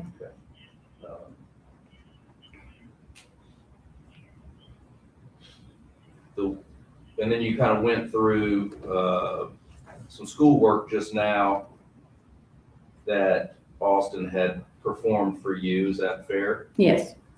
And he said that he wanted to get a B because he just didn't want to put the effort in to get an A. Yeah. And the last, is this, some of this has handwriting on it. Is this typical of Austin's handwriting both years? Yeah. Not the best handwriting? It's not the worst. I can read it. I can read all those words. But yeah, it did look the same both years. He's not writing in calligraphy. No. I mean, it's bad handwriting. It may not be the worst, but it's not clean handwriting. There's a lot of scribbled out words and marks on there. Fair? I like seeing the crossed out words because it shows that they're thinking about what they wrote and they're going back. Didn't ask you that, ma'am. I I'm asked sorry. if there are scribbled out words and if this is not clean handwriting. Yes, there are scribbled out words. Okay. In fact, that there may be a misspelled word in there somewhere. Fair? Yeah. Okay. It's not uncommon for people, even when they're in a calm situation and doing schoolwork, to misspell a word. They're young and they're learning, right? Correct. And your job is to correct them and teach them and say, hey, you misspelled this, especially as an English teacher. Yeah. Right? And one of the things that you all studied, and it's kind of mentioned on that last page of the slide, was Oedipus, correct? Yes. And the defendant made some comments about Oedipus being a victim of fate, correct? Which is a response to the prompt that you made. And his response was that Oedipus was a victim of free will because he killed his dad in road rage, which he did not have to do, correct? Yes. And Oedipus took the throne and was king, which he chose, correct? Yep. And Oedipus married his mother, which is what he chose to do, correct? Yep. And Oedipus kept looking out for who the real parents were, Oedipus kept looking for who his real parents are, and he did not have to, correct? Mm-hmm. Oedipus stabbed his eyes out so he would not have to see his parents in the afterlife, which he did not have to do, correct? Mm-hmm. So he's talking about the understanding of what you have to do and what you don't have to do, fair? Mm-hmm. And talking about this concept of free will, is that Yeah. fair? Mm-hmm. And seems to understand the concept pretty well. Yeah. We'd spent a lot of time talking about it. Right. And so you did a good job teaching that idea, fair? Yeah. All right. And in this regard, he's answering your prompt about someone being as he referred to them, a victim of free will. Is that fair? Yes. Okay. No further questions, Your Honor. Ms. McNutt. No, Your Honor, no further questions. Thank you, ma'am. We'll take a 15-minute recess and then resume in about 20 minutes till the hour. Yes, Your Honor, Supreme Court being recessed 15 minutes.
All right, further evidence for the defense. Yes, Your Honor. At this time, we call Ms. Darcy Ross to the stand.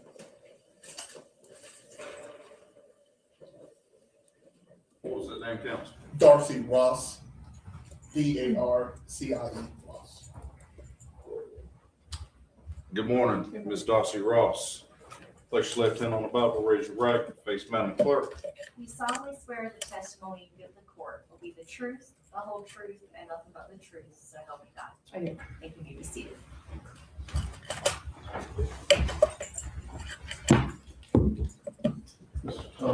Thank you, Your Honor. Good morning, Ms. Ross. Good morning. All right, I just have a couple of questions for you. Can you introduce yourself to the court, please? My name is Darcy Ross. I work at Cumberland Juvenile Detention Center. And Ms. Ross, has your general counsel advised me to ask the court that you be ordered to answer questions because you may have privileged and confidential information? Yes, sir. Mr. Thompson. That's correct. So ordered. Thank you, ma'am. So what do you do on a day-to-day basis? Well, I'm direct care staff, so I work on the floor with the juveniles. So I work second shift. So when we come in, we're responsible for meals, medication, rec time, visitation, telephone calls to the parents and the family, and just ensuring their safety and security while they're in our custody. Thank you. And second shift, what time is that? 3 p.m. to 11 p.m. And how long have you been working at that Cumberland County facility? 3.5 years. And do you enjoy it there? Yes, I do. And I know you walked us through your day-to-day tasks that you do. Do you have like a typical schedule that you follow as far as doing those tasks? To the best that we can, but in an environment like that, nothing's going to go the same from day to day. And have you had, I want to say got to know Austin Thompson, but have you been working at that facility while the entire time that Austin Thompson has been there? Yes.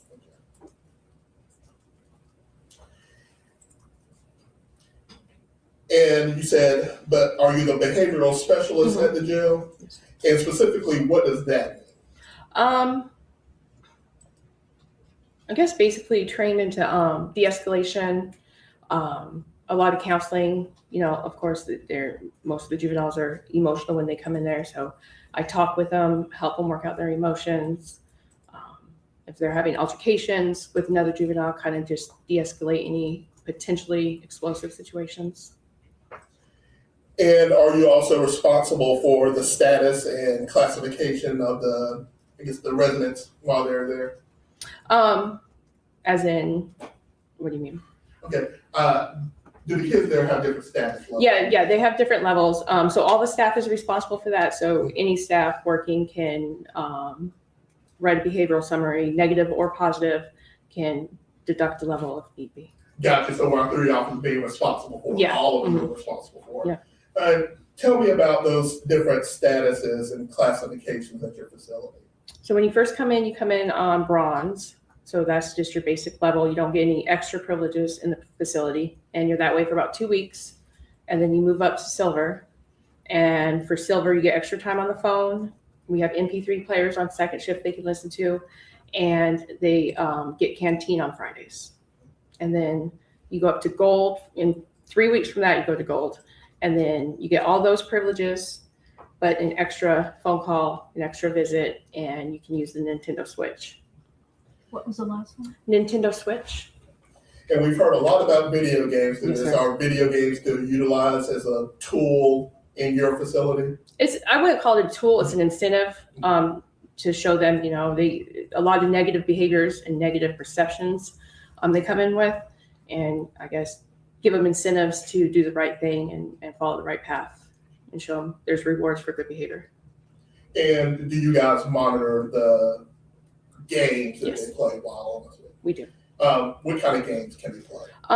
Nothing violent. So nothing with any kind of weapons, fighting like Mortal Kombat, no shooting games. Basically, we have like basketball games, football games, Mario Kart, stuff like that. And are you aware of the classification level of Austin Thompson while he has been in your facility? Yes. All right. you're aware of when Austin Thompson get the gold status? About 6 weeks after he got there, that's about how long it takes to get to gold. So as quick as he could get the gold status, Austin achieved gold status? Yes. And has he ever been demoted from gold status during the time in your facility? No.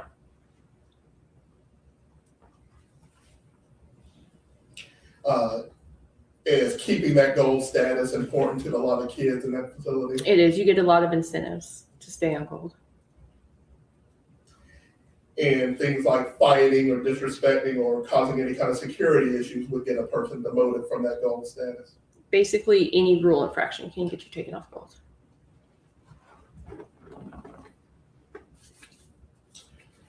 And in your 3.5 years of being around there, outside of the incentives, what else did Austin Thompson typically do with his time?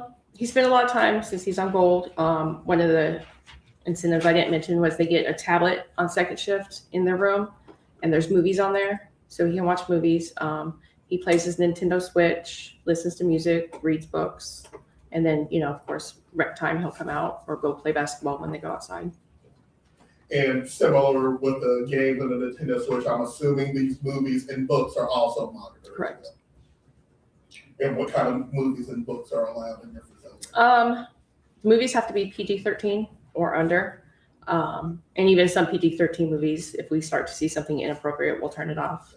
And same with the books, they have to be age appropriate. The teachers check the books when they come in, approve them, and then the juveniles can get them.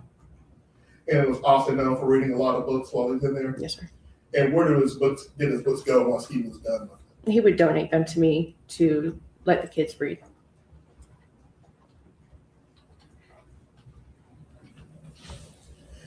And would you say that, talking about his gold status and his achieving that gold status and staying there, that Austin has been compliant with your facility's instructions and policies during your time there? For the most part.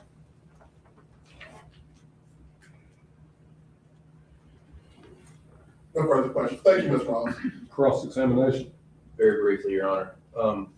Ms. Ross, how long are how long are people in your custody supposed to stay at that facility age-wise? When do they age out? So it depends on the circumstances. Juveniles, if they're under 18 and have juvenile charges, until they go to their placement, wherever that might be. If they're in Superior Court, typically on their 18th birthday, they're supposed to leave and go to county. But the defendant is still in juvenile custody at this time. Yes, sir. He has reached the age of 18, Yes, sir. correct? Yes, sir. And so that's a special disposition for him. I'm assuming, I don't know the circumstances that was above. Outside of your purview. Yeah, I don't. So I don't know. Now, these movies that the students, or again, I said students because it sounds like you kind of have school. We call them students too. Okay. Mm-hmm. The movies that they're watching those on tablets?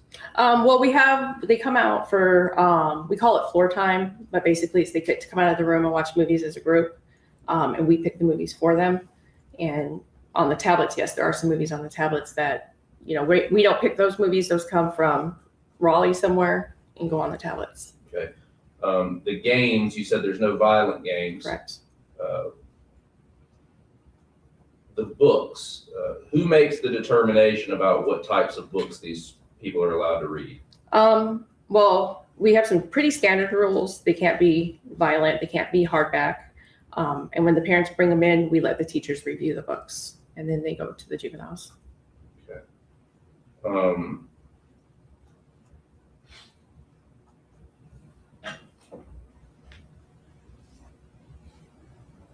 Are you familiar with James Patterson? I am. What types of books is he generally writing? I believe he writes action books. There's shooting in them. Serial killers? Mhm. Would you be surprised that those are types of books that a resident at your facility is reading? I would be, but it could happen? Mhm. Okay. Do they also have the ability to sometimes find ways to watch things they're not supposed to watch while they're there? I don't know how they would, because on the tablets, there's no internet service. So they can't look anything up. The movies that are on the tablets, are pre-picked when they come to our facility or get on the tablets that we have. And then the movies staff picks. So would it surprise you that Austin recounted an event where the tablets were, quote, jailbroke and they had to be taken away from all of the residents? That was not at our facility. It happened somewhere else. Yeah. So it's but possible. it's possible, yes. Okay. And when that happened, you guys had to take yours away as well, Yeah. right? Everybody across the board took theirs away to put security in place. So you do the best that you can Yes. to monitor what these people are intaking, Yes. but you can't guarantee what Correct. it is, right? Yep. And just like their behavior, you do the Correct. best that you can to monitor their behavior, but they can do things and have interactions with people that you just don't see and wouldn't mark down. Yeah. Right. And if that's happening, then you wouldn't be able to demote someone from this gold standard to some other standard. Correct. Okay. But all in all, what you know about the defendant in this situation, he's been a relatively compliant and unproblematic resident. For the most part. What's the hesitation?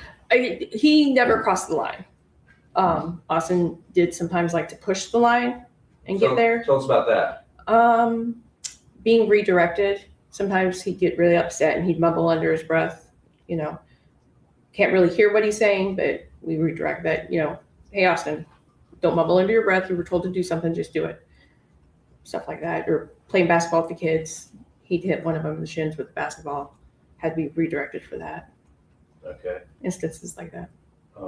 And so those are things that you remember about Austin. They may not be documented, but you have a specific memory of Austin at least hitting someone in the shins with basketball and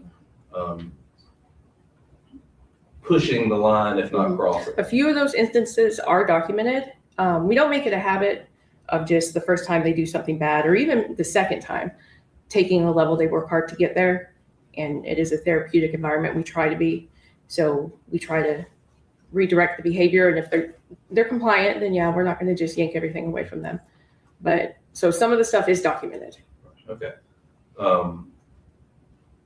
Is there anything else like that you recall about Austin? Just one instance, I can't remember what we were watching. This was maybe a year ago. We were watching a TV show. This is back before we got, you know, the word they can't watch cop shows anymore. It was, I think it's Chicago PD. And the bad guy had the cop at gunpoint and did some ninja move. I don't know. It's silly, but you know, they're kids.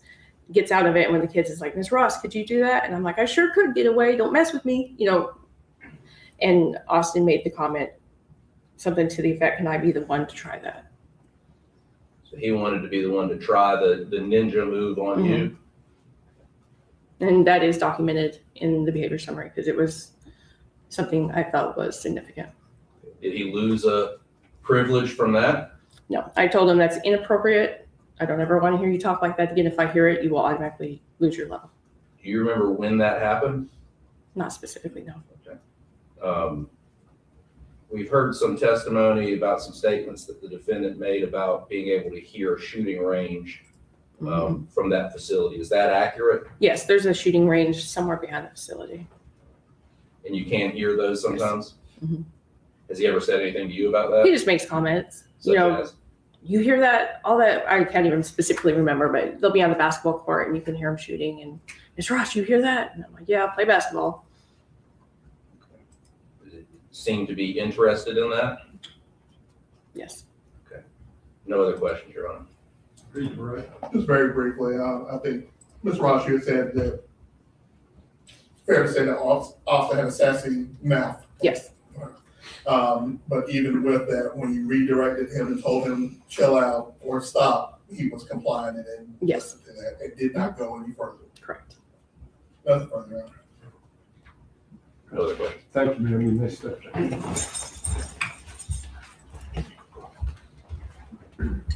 Further evidence? Yes, Your Honor. We call Director Hallett to the stand, please.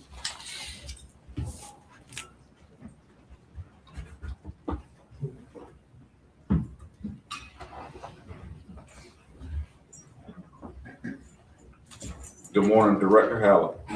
Place your left hand on the Bible, raise your right, face Madam Clerk, right here, sir. Do you solemnly swear the testimony you give the court will be the truth, the whole truth, and nothing but the truth, so help you God? I do, ma'am. Thank you. You may be seated.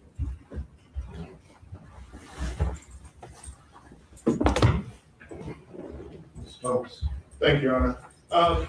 Director Hallett, could you introduce yourself to the court, please? Yes, sir. My name is Gene Halleck. I'm the facility director of the Copeland Juvenile Detention Center in Fayetteville.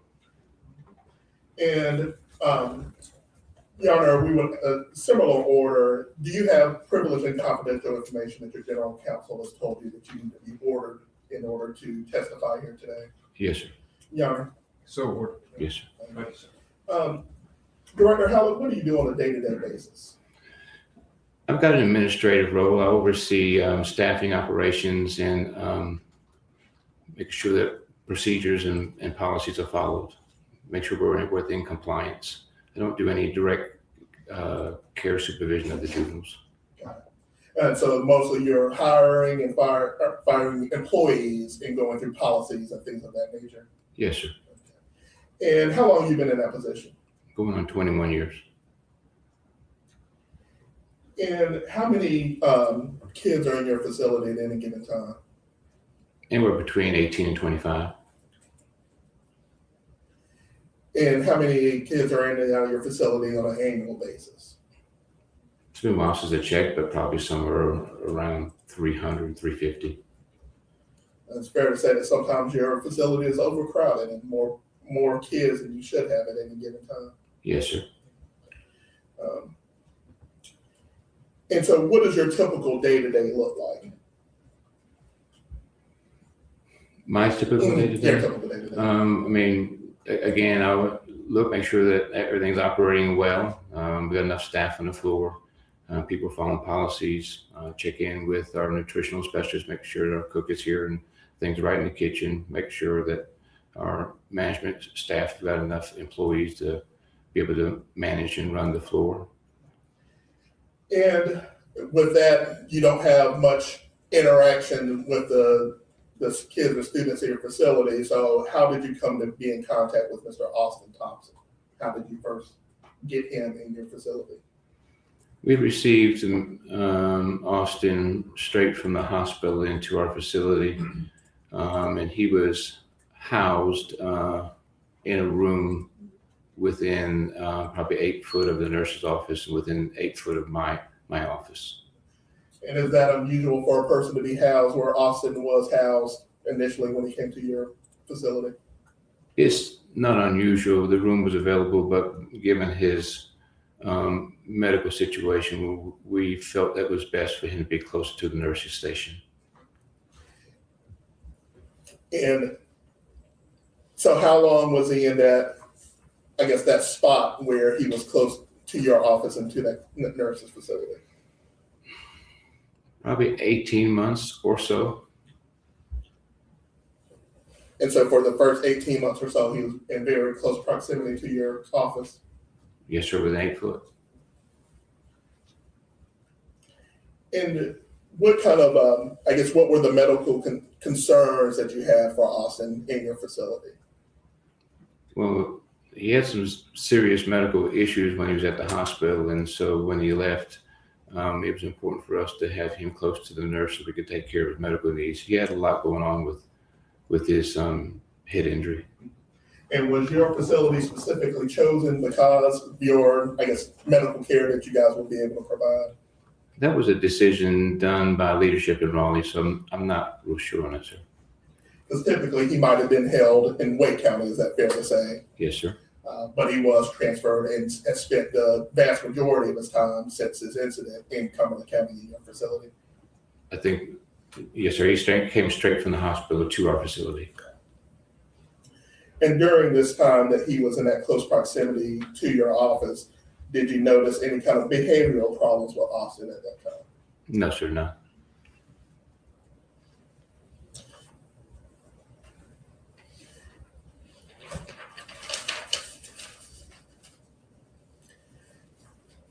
Did you hear Ms. Ross just talk about the different status levels that are the students are eligible for at your facility? Yes, sir. Tell us more about that and why they have those in place and the point of those, different status levels. Yes, sir. It's a tool that we use to try to modify behavior. I mean, the more privileges that our students have is an incentive for them to do well. They've got to have something to look forward to. And so if they know that their behavior is linked to an incentive that they really want, then it's a form of behavior modification that helps them do the right thing. And why is that specific for your facility where you guys are housing juveniles? Just talk to me about the policy and thought process behind that. I'm sorry, say again, sir. Just, I guess, would it be fair to say the juvenile facilities are built on a therapeutic model? Yes, sir. Talk to me more about that and what you're seeking to achieve during their time with you. Well, we try to wrap services around. I mean, a juvenile detention center is actually a short-term facility. Then we have long-term facilities. But we wrap our services around. We have our psychologists work with them. We have our clinicians work with them. We have our behavior specialists like Ms. Ross work with them. And so we wrap our services around young people in hopes that when it's time for them to leave, that they could do better on the outside. What ages of juveniles are you typically housing in your facility? Or probably our medium age is probably 17 right now. And how young can these kids be in your facility? They've changed that recently. I believe maybe 10 or 12. And is it important to, we keep on talking about Raleigh, but for Raleigh and the people that are in charge of your facility, that juveniles are accommodated differently than, I guess, typical adult facilities would house? And I may have completely messed up the question. But I really don't know about the adult facilities. I just know that, we try to offer a therapeutic service so we can wrap our services. It's important for us to offer education, behaviors with counseling. We offer our counselors to come in every day and talk to them. So it's important for us to do the right thing so they could be prepared for their community again. And I know you said you don't interact with the residents on a day-to-day basis. When serious issues occur, do those bubble up to you for you to be aware of those? They would. Okay. And in regards to Austin Thompson, has a serious issue ever bubbled up to you where it caused any kind of concern for your facility in any kind of way? No, sir.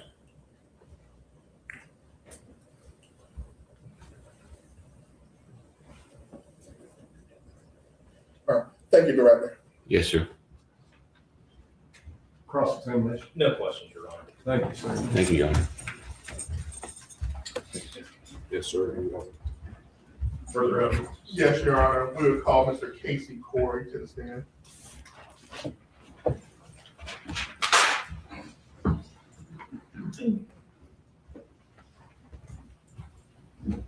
Good afternoon, Mr. Cord. Place your left hand on the Bible, raise your right, face Madam Clerk. Do you solemnly swear the testimony you give the court will be the truth, the whole truth, and nothing but the truth, so help you God? Yes, ma'am. Thank you, may be seated.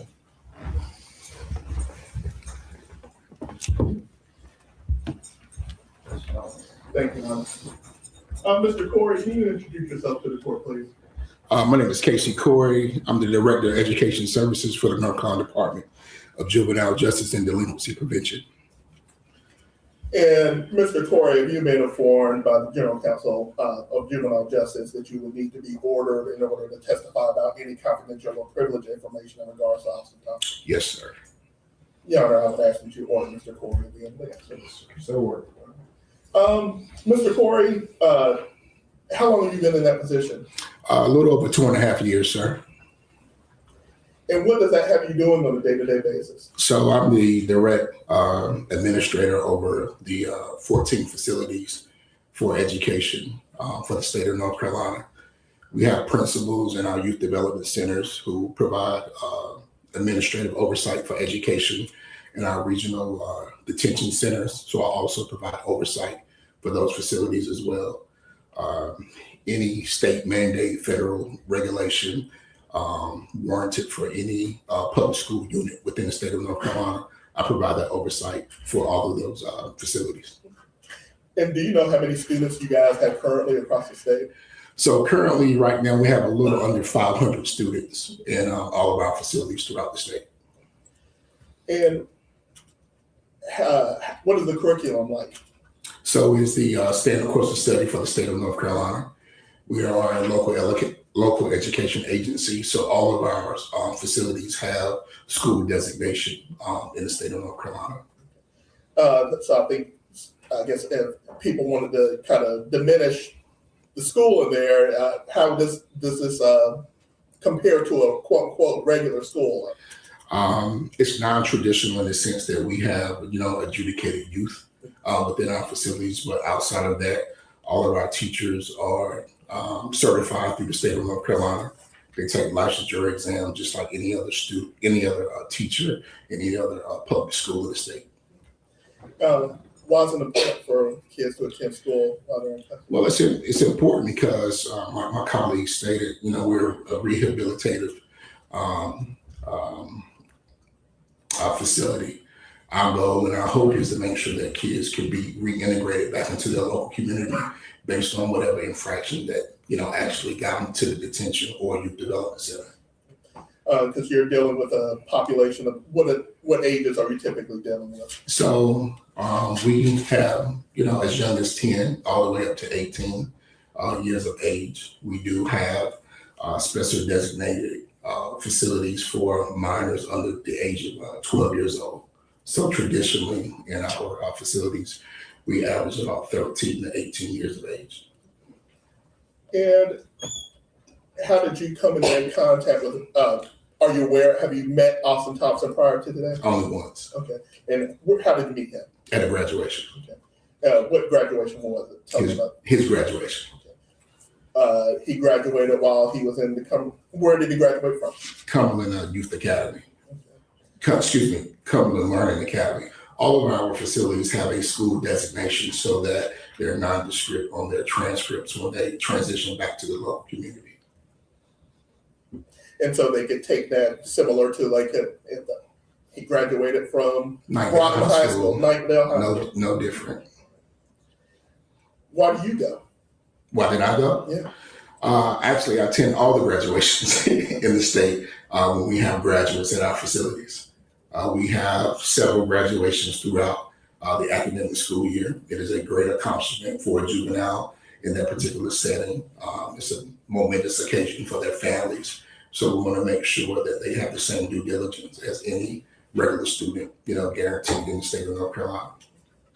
And what does that program typically look like? It is a very traditional graduation ceremony, prompt circumstance, welcome, poem, guest speaker, etc. And how many students were in Austin's graduating class? Just Austin.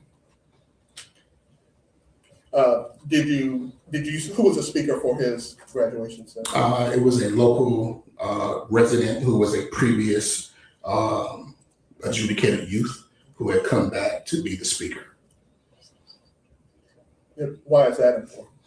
It's important so that kids see the progression that you can make, and once you're in that particular setting, that there are opportunities if you take those opportunities in the community for you to be successful.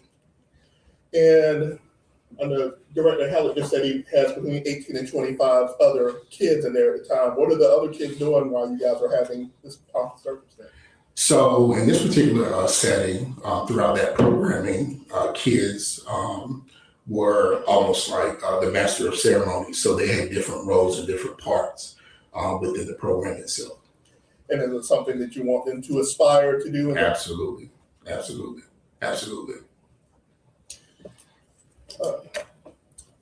And how do the kids there typically get their schoolwork or typically complete their schoolwork? So we have school educators who are hired by our agency to work with our students. Depending on their length of stay, we transfer students in just like we would enroll a student at any other local school throughout the state. We have access to a SIS system or student information system The most recent system in the state of North Carolina is called Infinite Campus. So we have access to Infinite Campus, and we pull in student records, we request records. We have data managers very similar to the public school structure to provide those resources so that we can adequately assess where the students are to make sure that they're going about the right path, the right trajectory in order to complete their high school requirement. And are you aware of a program called Origin? I am, yes, sir. And what is Origin? Origin is a tablet-based program for incarcerated individuals across the country. Origin is just one tool that we use in order to provide resources for our students. It is not a primary resource, but I would deem it as a secondary resource where students can get career development. We have some of our tablet-based or technology-based applications that are also stored on that device as well. So there's a law library, there are different applications. It is a very, it is not a web-based, it does run by the internet, but it does not have a browser for students to seek any additional information. Yeah. Hey, y'all remember, Coach? Yeah.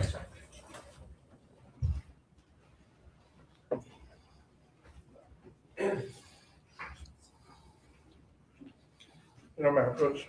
Yes. Mr. Corey, what are you taking a look at there? So these are the programs and certificates that learner 343, 549 have completed during their time within the facility. All right, and every student assigned that kind of number to log in. Yes, sir. And does that fairly accurately represent the Origin report for Austin Thompson? It does, yes, sir. Your Honor, we would ask that exhibit number 17 be. Any objection? No objection, Your Honor. Wow. And I think you had said it before, but that's not the primary source of education. Those kind of almost look like electives. Not even electives. They would be almost considered like post-secondary coursework. So for any student who had completed school, or if they had downtime, i.e. second shift, they could work on those activities independent. These are not assigned programs for our students. And on that, it appears that Austin Thompson spent a lot of his time going through those post-secondary programs through the Origin app. Based on this report, yes, sir.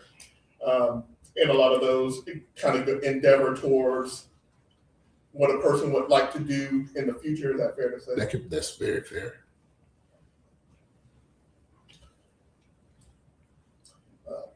And is there anything else you would like to tell the court about your process and your graduation process? It seems like you're very proud of the system and you've been able to put together and administer. Kids go through some very traumatic situations throughout, their young adult lives. So being able to have some wholeness to stability, education can provide that for them within our setting. I attended 7 graduations, within the course of this academic year for 25-26. I'm pretty sure I'll attend about 6 or 7 more in May or June of this spring. So we're very proud of our students who reached that accomplishment. And it's a big deal for every student. Absolutely. That's perfect. Thank you, Mr. Corey. Cross-examination. No, Your Honor. Thank you, sir. And Your Honor, I'll provide you an additional copy. There was no exhibit 16, is that correct? It's fine, if there isn't. That's what I had. I was questioning if you.